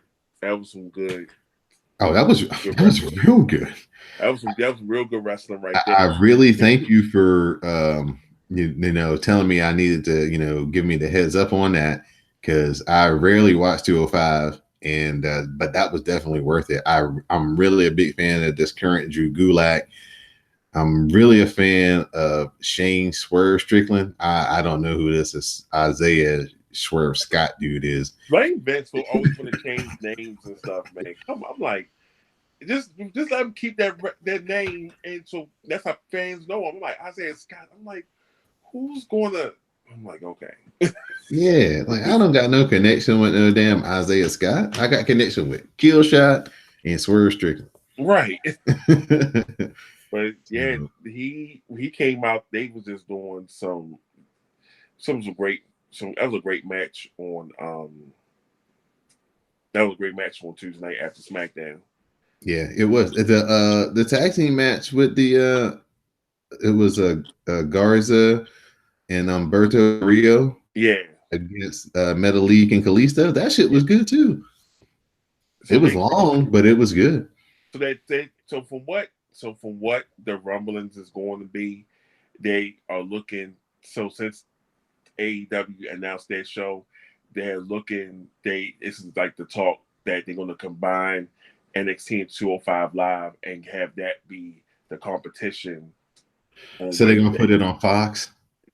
That's like they keep talking about they keep talking about putting NXT on FS1, but that's just the talk. It's not. I'm not saying it's on that they announced, but that's just the rumblings that's going around right now. They talk about Wednesday night, the competition and everything. I'm like that might could work and everything because they got a lot of talent there, and they could have it's the same audience, and that's why it would work. In AEW and NXT, they primarily appeal to the same type of wrestling fan. Right. So that's how they could, in essence, because if they kept it on the network, nobody would really watch NXT because they could just watch it 2 hours later. I think that's a reason why a lot of the NXT talent is not really connecting with the live audiences, because if you say it's on the network, then it's like, okay, they can just like, I can watch it anytime. I don't have to sit there and watch, and I don't have to, log onto the network and watch it at 8 o'clock. I can watch it, the next day or something like that. So it's like that's kind of was not having that connection with the fans and everything. And plus, we go to the live show, they don't really be promoting NXT like that. And it's like you need to have a way to like, just like when you like they do it in between matches, it's like they have like little commercials, little advertisements and stuff like that. They need to do something to say, okay, NXT do that as well too. Put those faces out there. Show some clips of some matches so fans are like, oh well, let me go watch go on the network and watch NXT or something like that. But if they talk about moving at the FS1, then it might be a little something. I don't know. We just have to see. But this is what the rumblings is. They might have that as a competition for AEW. Man, I really, really, really hope not, man. I really hope not. And I'm like, that would be right. I'm just like, that would be. I'm just saying, you have a lot of competitors on NXT or in the time for the WWE, and it would give them some TV time. But at the same time, though, it's like it's just, I don't know, man. It's what I don't know. It's basically their first response to trying to counter program. Right. And again, if it's on the network, there's not the same value in it as watching it live as it would be for the AEW show. Exactly. So we'll see how it plays out. WWE had their second quarter earnings report. So they had their big conference call where they had all the, financial people and media and all that type of stuff on the call. And they were talking about how basically everything's down. Profits are down. Viewership is down. Merchandise is down. But that solid money, though, keep it from like hitting the rock bottom, though. Exactly. So interesting. Go ahead. I'm just saying, like, if you have Heyman and Bischoff, whatever they're going to bring to the table, in those executive producer roles, then maybe it might turn the ship around, but you need a lot more to do with that than just, you have to do a lot with AEW coming into the field of play now. It's interesting you mentioned Bischoff and Heyman. Vince McMahon on that conference call on the roles that Paul Heyman and Eric Bischoff have been appointed to, he says, I can't personally be in the weeds any longer. He says they will have a lot of latitude. Take that for what you may. You can believe it or you may not. Only time will tell. Well, like I said, XFL comes back next year, so he's going to be focused on that. So he needs, to, I guess, just like they were saying, he passes off the reins to Heyman and Bischoff. Triple H takes care of NXT. Vince is going to play around with the XFL, so it's going to be kind of a different landscape, so to speak. I just hope that Heyman since he's, been there the most tenure, whatever. I hope he allows Triple H to throw some of his little magic in there too. Because me personally, I'm a big fan of the way Triple H sees wrestling. I like his version of wrestling. I wish it was the version we got more consistently. You know what I'm saying? But we're not getting that at the time. But I hope eventually Paul Heyman kind of lets Triple H in a little bit more and kind of lets him get a lot of his fingerprints on it too. My thing. Before I turn over the podcast to Maurice for his shout outs and thank yous, just want to let everybody know, check out the G1. I've got links up under the What We Are Watching hashtag. You need to watch the Will Ospreay versus Okada match from last week. You need to watch the Tomohiro Ishii versus Jon Moxley match. You need to watch, who else was it? Shingo Takagi versus Jon Moxley from last week. There's a lot of good stuff out there on the G1 from just this past week. It was a banger of a week. Lance Archer and Tanahashi had a hell of a match, dude. Like you wouldn't expect the crowd to actually be behind Lance Archer if you're familiar with New Japan. But man, that crowd was it was like 50-50.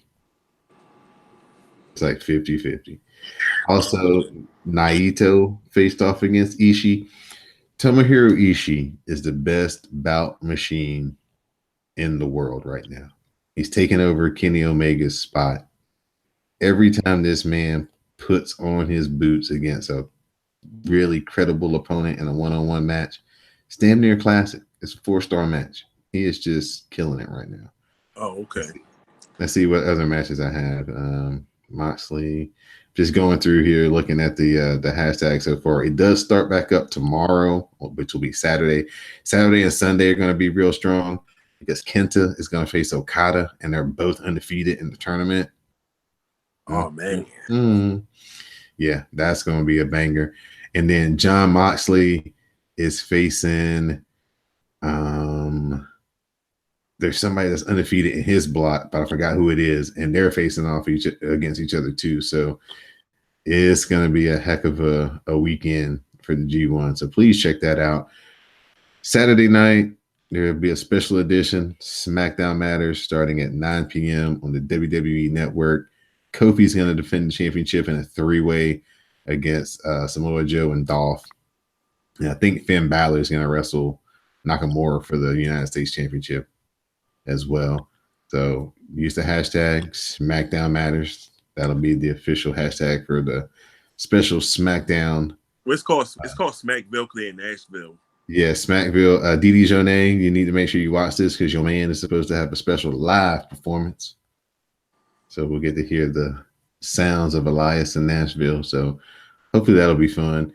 Now, nothing against Nashville, the people there. What's up to the Libra icon, Dwayne? Great city, great town. But also show conglomerate. Now, I would have rather seen the house show from Japan the first week of the month. That had all those fucking fire ass matches. That had that Seth Rollins Nakamura match that everybody was like, "Oh man, they just burned it down. They just made me believe in wrestling again. This is the best match I've seen all year." But that does us, right? What does that do us?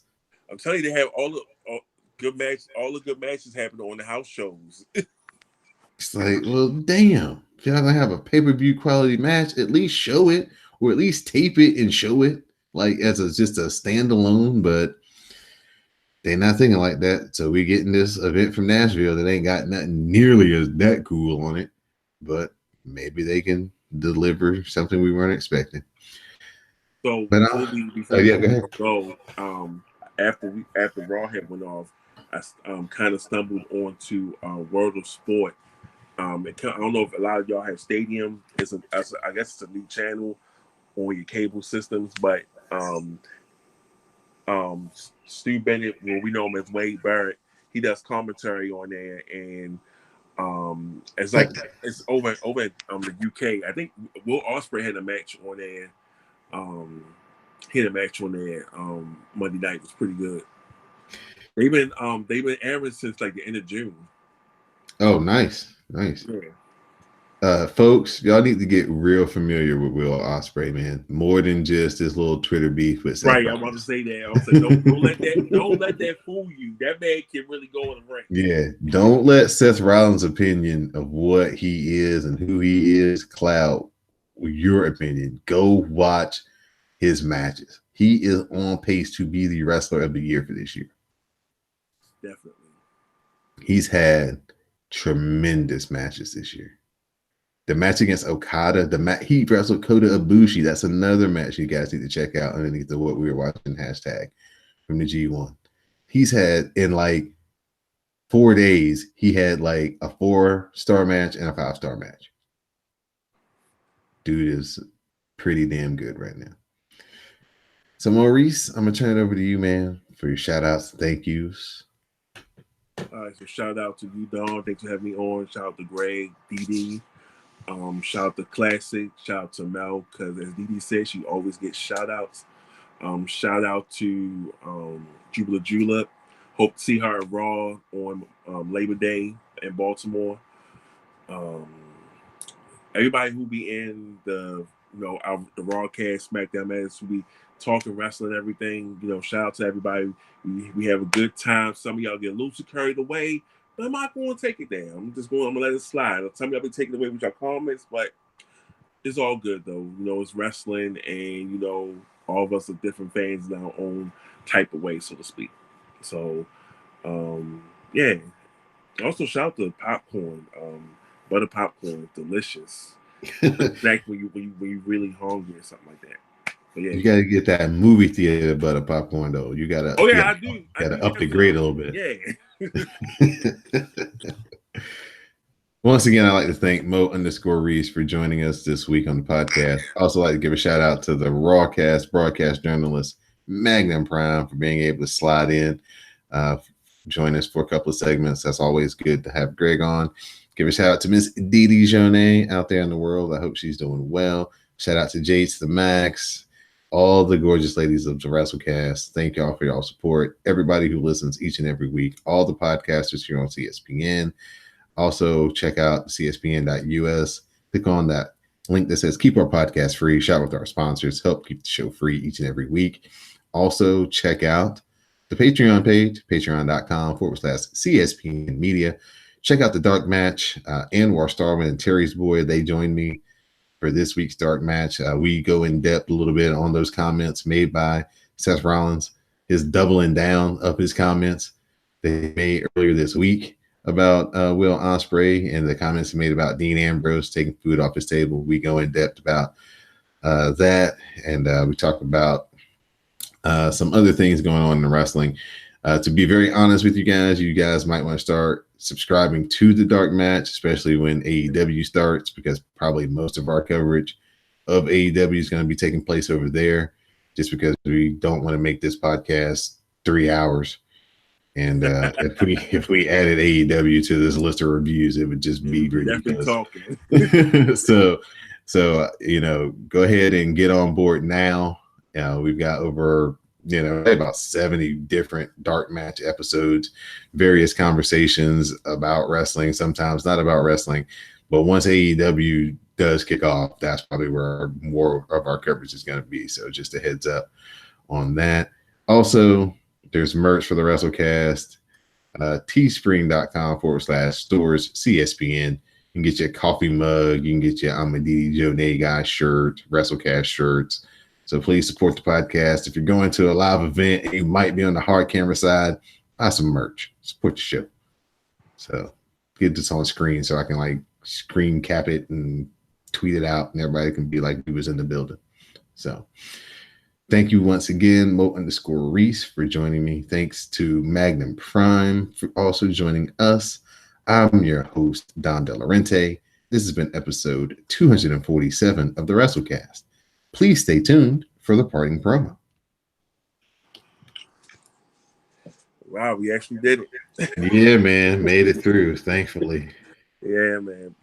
So what do you think about those Seth Rollins comments that he made against Moxley and everything? Like you think Company this? line. Yeah. Okay. All right. Company Come on. line. He, this is like people who play video games and who are into anime and who's into wrestling but aren't into sports. Right. They don't understand that 95% of athletes, they just talking cliches. So if you parse out what they say word for word, it's gonna have a different meaning than you mean it, because he's just a cliche. He's over there, he's competition. The next thing that comes out of your mouth is he's trying to take food off my table. It's just a cliche. You don't mean it. You know what I'm saying? He's just an athlete talking the way athletes talk. Right. I'm just sitting here like this guy is really came out and saying he's trying to take food off my table. Right. Are you serious? Right. He's just running the company line, man. I thought more people got more bent out of shape over that than him trying to be like, hey, I know what the independent guys go through. He's never done what I do. I've done what he does. And it's clearly much harder on this side than what we do. And it's just like, well, it's been a while since you've been out there on the indies, dog. Pretty much. You've been in WWE almost 10 years now. You've been down to FCW, you then went to NXT, and you've been on the main roster ever since. So Yeah. So he got to play the role. He's the lead guy right now as far as who they're putting out front to do the promotions and do the interviews and stuff. So he's just gonna WWE it up. We the best. Nobody can do it better than us. And if you're over there, with that other brand, then you're a competition, and we want to try to crush you and instead of like, you know what? Sure, good wrestling is gonna create. If they have good wrestling on their program, it's gonna cause us to step up our wrestling on our program, and the wrestling fans are gonna be the ones who want to get in because they'll have more great content to watch and more great things to talk about and share amongst themselves. That's the way you really should answer that. Competition. You can't just sit down here. You can't sit down here thinking like, okay, we the only game in town. Like you need competition, and you need somebody else out there doing something so that you can get more eyes on you and everything. Mm-hmm. I remember it was a point during the Monday Night War, during the Monday Night Wars. I was like, I wasn't even watching wrestling. It was just like boring, and it was just what really captured my attention. And then, like you said, Stone Cold showed up and started stunning Vince McMahon. It was just like, I'm like, oh, well, let me just turn back here. And then Nitro, they was doing their little thing, and then it's just like, okay, you going back and forth, like, okay, which one I'm gonna watch? You can't. It was like back in the day, you had to watch one and record the other one, or record the other one, or if you was watching it, if you couldn't do that, you had to watch it and then turn it to be like, okay, yeah. We heard everything was going on, but yeah, man, it's just crazy, man. It's like we want fans to have the option to say, okay, this is who's gaining my attention. Let me just watch them instead of y'all just like, we the only game in town, blah blah blah blah blah. Like, not working. Yeah, that's gonna be what's gonna be so refreshing. It's just that, hey man, this is like and if they're smart, and they've been smart so far, they should just play off the WCW people, the Nitro people, the people who love WCW. So get all the people familiar from WCW. They're trying to get Tony Schiavone, but Court Bauer's he's being a stickler for the contract. They already got Tully Blanchard, what I'm saying? If they get the people like Matt, they start bringing in like Magnum TA and all these people associated with Dusty and the old NWA, WCW, that shit is gonna fucking blow, man. And it was just dope. And what was dope was, I think we had mentioned it yesterday when he said, when Tully Blanchard was like, I know how the I know the role's better than anybody, role the North family better than anybody. So it's like, remember that, like, you had to, like, even though we were young, but we remember that Dusty and Tully the matches from back in the day and everything. You know. Yeah, man. So if they can build on the making their own history, but also kind of building on the old NWA WCW history.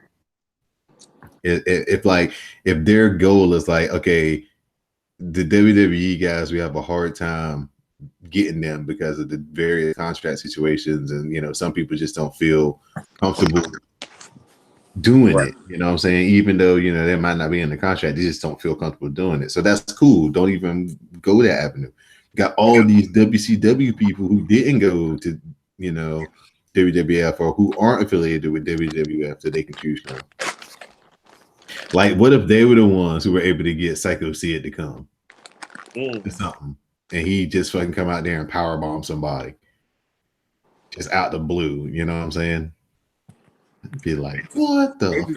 The crazy thing is, so Eric Bischoff on his podcast, most recent episode, they was watching the Invasion angle, and basically he had said that WWE contacted him.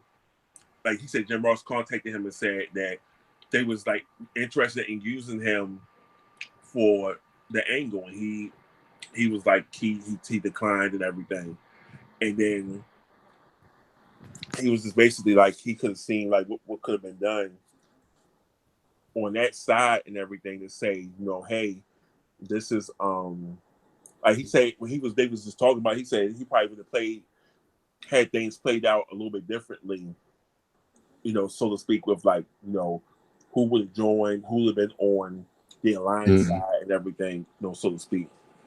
Right. It was interesting, just to hear that perspective and everything. Right. I hadn't gone back to listen to that one. I had to make a choice. Like, I only listened to like one of those this week, so I chose Tony Schiavone because I watched most of it with them when they did What Happened When. That shit, him and Conrad. I saw you said that was a good one. Great American Bash '89, right? Yeah. The actual wrestling show is pretty good, but they are fucking hilarious, man. No, they all when they comment, they do commentary over the show and everything. And I just be laughing. I'm gonna tell you how fucking big fucking Conrad Thompson is right now, right? So I tweeted that it was kind of late. It was like around 9:30. It's almost 10 o'clock, right? Mm-hmm. So he just retweeted it. That's all he did. One retweet. That tweet had like over almost 2,000 impressions just off the fucking his only retweet. It's like, God damn. Like he when I first heard about him, he was just doing mortgage and he was a wrestling fan. He was doing the joint with Bruce Pritchard. The next thing you know, you need to go back and hear the one that Ric Flair showed in. Say again. You need to look up Woo Nation. Ric Flair had a podcast for about I remember that. 25 episodes, and they tell some great stories. The one with him and Ricky Steamboat is fantastic. The one with him and David Manning talking about Texas and Ric Flair going down there and hanging out, that's fantastic. But yeah, man, Lex Luger was on there. That's fantastic. But yeah, check those podcasts out if you haven't heard them or really listened to them. And then that's where Conrad really kind of bust on the scene. That was like his first joint. But he said Ric Flair has ADD and he didn't like to hassle people to get guests. So they killed it. And then he said that he introduced, I don't know if he introduced him to Bruce Pritchard or Eric or something like that. He as he started doing the Bruce, he was hanging out with Flair. Yeah, and they started hanging out together. And he was like, he would listen to Bruce tell these stories. He was like, dude, or he said he would just ask him questions. He's like, everything I ever wanted to know, I just ask him. He's like, and then all of a sudden, one day he was just like, you know what, dude, this is a fucking podcast. And Bruce was like, what? He was like, we can make this into a podcast. And then, of course, he hit him with the Patreon and the t-shirts and like, man, we can get paid off this shit too. That's when Bruce Pritchard was like, okay, sign me up. That's the deal. He's getting them paid. Right. He said I'm still doing mortgage, but I'm getting this wrestling money too. Mm-hmm. Now he's fucking that to have Starcast 3, and he's becoming like a I know broker, man. he's really like, and then even I was like, dang, that's even crazy when they brought the something to wrestle to the video portion to the WWE network. And I was like, that's crazy. He was on the WWE network as well too. I was like, that man was just everywhere. It was like he probably was like, I'm just a mortgage guy, just wanting to just talk wrestling, and now I'm doing all these podcasts, traveling all around the world. I was like, man, I would just how you get in where you fit in, man. Yeah, man. Yeah, man. So that's what I'm telling. I need people to start showing up to these live events with WrassleCast shit on. So be like, what's that? Who are they? Hey, man. Like, I be wanting, like, you should have like a hashtag for like everyday wrestling talk, so that if we want to talk wrestling just every day without using the hashtags and stuff, like for like Rawcast, SmackDown Matters, we can just talk about stuff like, just so that it'd be a way for us to all keep it together. And one thread to follow. And one thread to follow.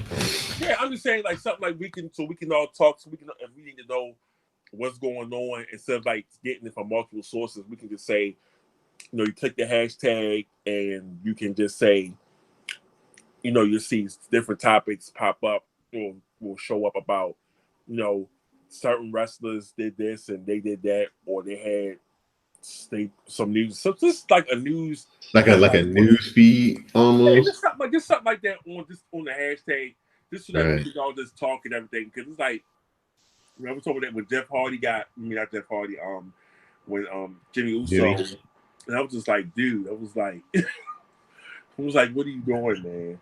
I'm like, man, WWE released that whole Jonathan fact too. I was like, somebody probably back there is like, okay, we need to get this in the goddamn butt. Right. Well, I didn't say this on the podcast, but yeah, the tweet I saw was that goddamn Naomi is even starting to get fucking, this shit starting to weigh on her fucking psyche, and what I'm saying, he might even be like, and marriage might start being in some trouble too. Because you keep getting in trouble like this, man, you're gonna fucking get released and half their bread gonna be gone. Right. And you know what I'm saying? I know Tony Khan got money, but I don't know if he just gonna pay for Jimmy Uso. You know what I'm saying? The whole package, they can get paid. Yeah. I want Jimmy and Jamie. Yeah, if he want if they released them both, it would be a blessing, because then the fucking Young Bucks would do anything in their power to get him over there. Yeah, man. But you heard they keep trying to get CM Punk. They keep trying. Jim Cornette's like, that's the man you need to get.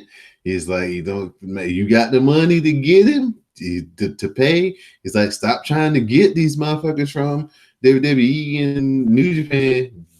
Put all the money you can together and get CM Punk. So if he's on your TV and somebody who is an old wrestling fan comes through and sees him out there talking on the microphone, they gonna stop and be like, ooh, that's CM Punk in wrestling. What is he doing here? What is this? Who are they? And you might actually make some new fans on that first night. He's saying that's what they got to do. That would definitely be like the ace card. Mm-hmm. You can slam or your wild card, you can slam on the table. That's the big joker, man. But they got a pretty decent roster right now. But what he's saying is what Jim Cornette's whole thing is, and what everybody's really part of what people who are smart in wrestling is, he's saying wrestling is not making any new fans. He's like, if you were a wrestling fan in 99 and you got through that 2005 through 2010, 2012 period, you're still a wrestling fan now, but your kids aren't, or your nephews aren't. He's like, you know what I'm saying? They're not they're not doing anything to generate a new fan base. And he's saying that AEW has a shot because it's so new, it's so fresh, it's got such a buzz that, you know what I'm saying, they need to try to get the people who left to come back, and the people who are kind of on the fence, they need to give them a reason to stay. Right. And he's saying that that's kind of the hook. Like he doesn't want it to be so much of the Joey Janela type shit as like the real like Adam Page type shit, like hard hitting real life big guys that look like you shouldn't fuck with them on the street. That's how you need to play it. But yeah, Jim Cornette's great, man. Those rants are fantastic. He went off on Sami Callihan because Sami Callihan got fired from MLW into business for himself. And he goes through this long story about that day and like the taping prior. And, you know, they already had heat because he fucking hit the dude in Impact and fucked his eye up, Eddie Edwards. And, you know, Jim Cornette fucking went off on him about that. So then he talked about Sonny King, the dude. And then so like he was like Sonny Kiss, excuse me. So then he was like, you know what I'm saying, Sami Callihan was pissed about that. So he was like, you know, they came up to him and he was like, he's telling their own story. So Callihan came in, shook everybody's hand. Jim didn't shake his hand. He went back over there. It's like, man, sorry, I didn't feel like blowing you off, but, you know, shook his hand and he was like, you know what I'm saying, we cool. He's like, yeah, man, we cool. You know what I'm saying? I don't have a problem with you. I don't have a problem with me. Whatever. He was like, you know, we can do a lot. Sami Callihan was like, you know what I'm saying, but, you know, together we could do a lot. You know what I'm saying? We could work this and we could really play this into something. So Jim Cornette was like, yeah, okay. So he like gave him his number and shit and was like, you know what I'm saying? He thought they was working together. So then come back for the next taping or whatever, and they have this like wild ass brawl and shit, and they like tore up some shit, and like he really like cost the company some money. And Jim Cornette was like, they didn't get most of it on film because, you know, the production trip was like he wasn't supposed to be over there and shit. So Jim Cornette is like trying to work with him like on the commentary and shit. But right. You know, then you just got to listen to it because it's like a 35-minute whole just, you know, string of events. But yeah, he's like, he comes to find out he wasn't fucking working. I was the only one working with him. And he ended up getting his ass fired because he went and did some dumb shit all on his own. Yeah. But yeah, man, Jim Cornette is the best. Like he talks about he has this Mondays, he does like the drive-through where he answers questions. And he talks about how Doom came into existence. Like somebody asked him about Ron Simmons, and then it kind of transitioned into Doom. And he was like, yeah. He was like, man, Ric Flair saw Ron Simmons and Butch Reed. They were like in preliminaries. He was like, they was just, you know, saw him in a couple of tag matches and was like, snatched him out of the tag matches. And it was like, he put him in the hoods just because the people had seen him in the tag matches. So he wanted to kind of like give him a new look. Then he said, imagine these two fucking jacked up black dudes coming out with this fucking gorgeous ass white girl in the South. It's like instant heat. And he fucking ran with it. Yeah. Oh man, before I let you go, Teddy Long is the manager of the Skyscrapers in this 1989 Great American Bash. They end up winning like this battle royal to start the show, and they split the money because it's like what happened was a 2-ring battle royal. So of course, whoever won the two sides, they would have to face off in a singles match for the money. And he's like, nah, Flair, we too smart for that. We gonna just split the money. So they come back and they have an interview with Teddy. Man, this was when Teddy was on that shit hard. He ain't had no grill in the front. I was like, damn. Man, watching the old Teddy Long the old day Teddy Long clips from back in the day, man. Oh man, he was like, God damn, Teddy was on that shit hard. He had the Jerry curl. He was rocking the do rag. Yeah. He was the one coming there rocking the do-rag, just like how we The do it different today. color do-rags too. Yeah. Yeah, he was ahead of his time with that. He definitely wasn't ahead of the time with that. I'm just like, yo, he had the do-rag, and I said, that man is like shining right there.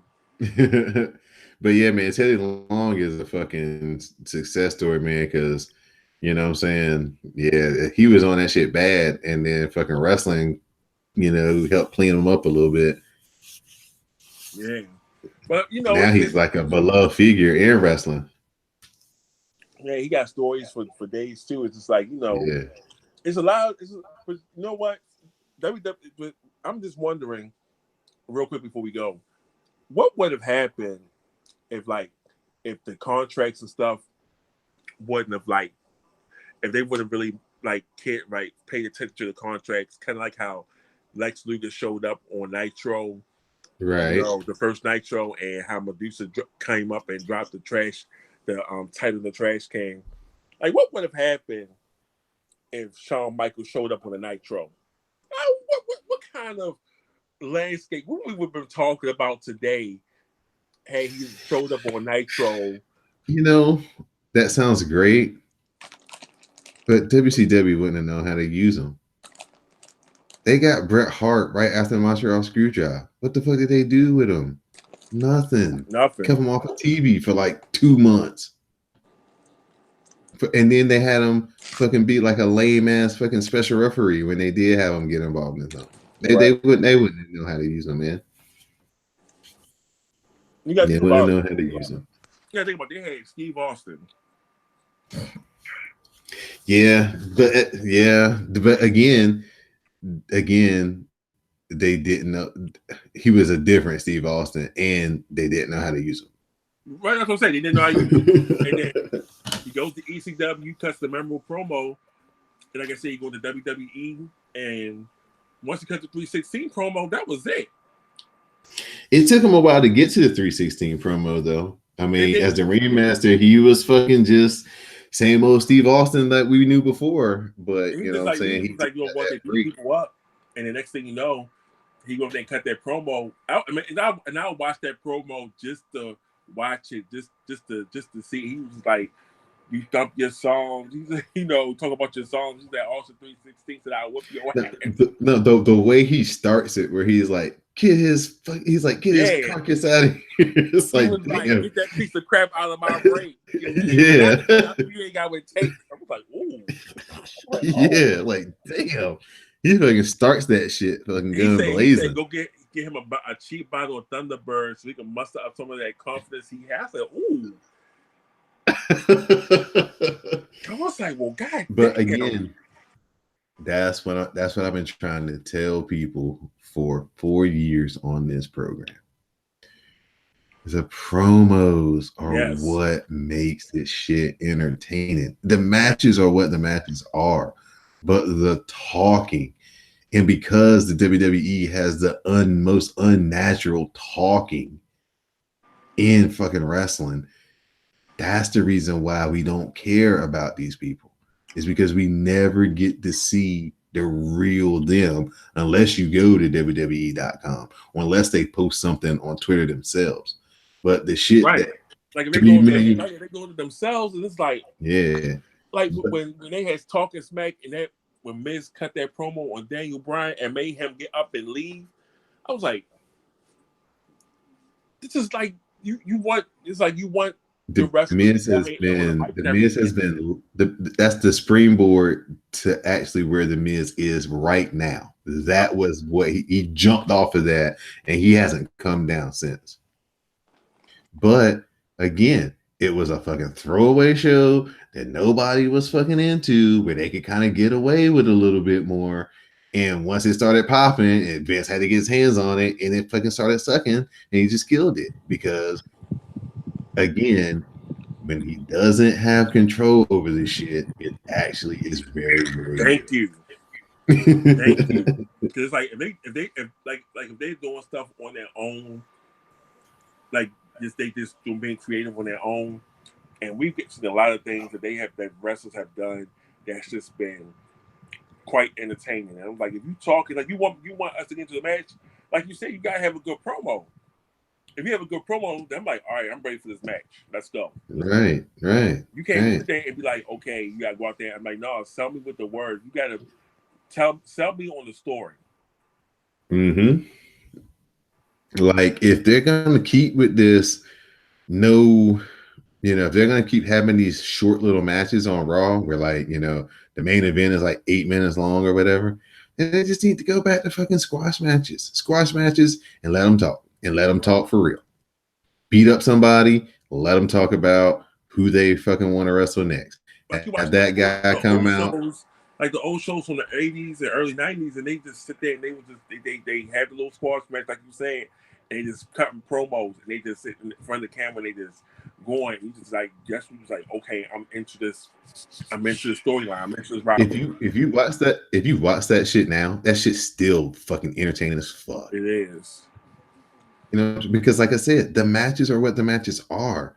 The talking is really what they need to emphasize on. Like, have people, and that's another way you can get around the fucking 50-50 booking.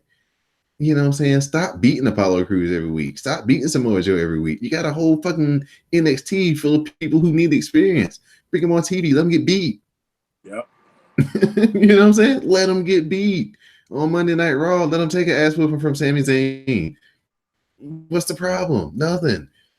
To help Sami Zayn stay over and be a big star and win matches. And so when Sami Zayn does decide to challenge somebody or he wants to go after a title, you can be like, well, you know what? Sami Zayn has been winning a lot of matches. Okay. Where it won't be such a surprise. Like, oh, shit. Why is Sami Zayn getting the title shot? Right. All I've seen them doing is lose. But exactly. Yeah. But they don't think about that. They just like, they look at the casual wrestling fan and be like, well, we have to entertain them. And it's like they always talk about. They say, oh, Stone Cold, The Rock, Bret Hart, And I'm like, okay, that's cool, but what about what about now? Right. Yeah. All right, man. It was good talking to you. All right, Always, homie. You too, man.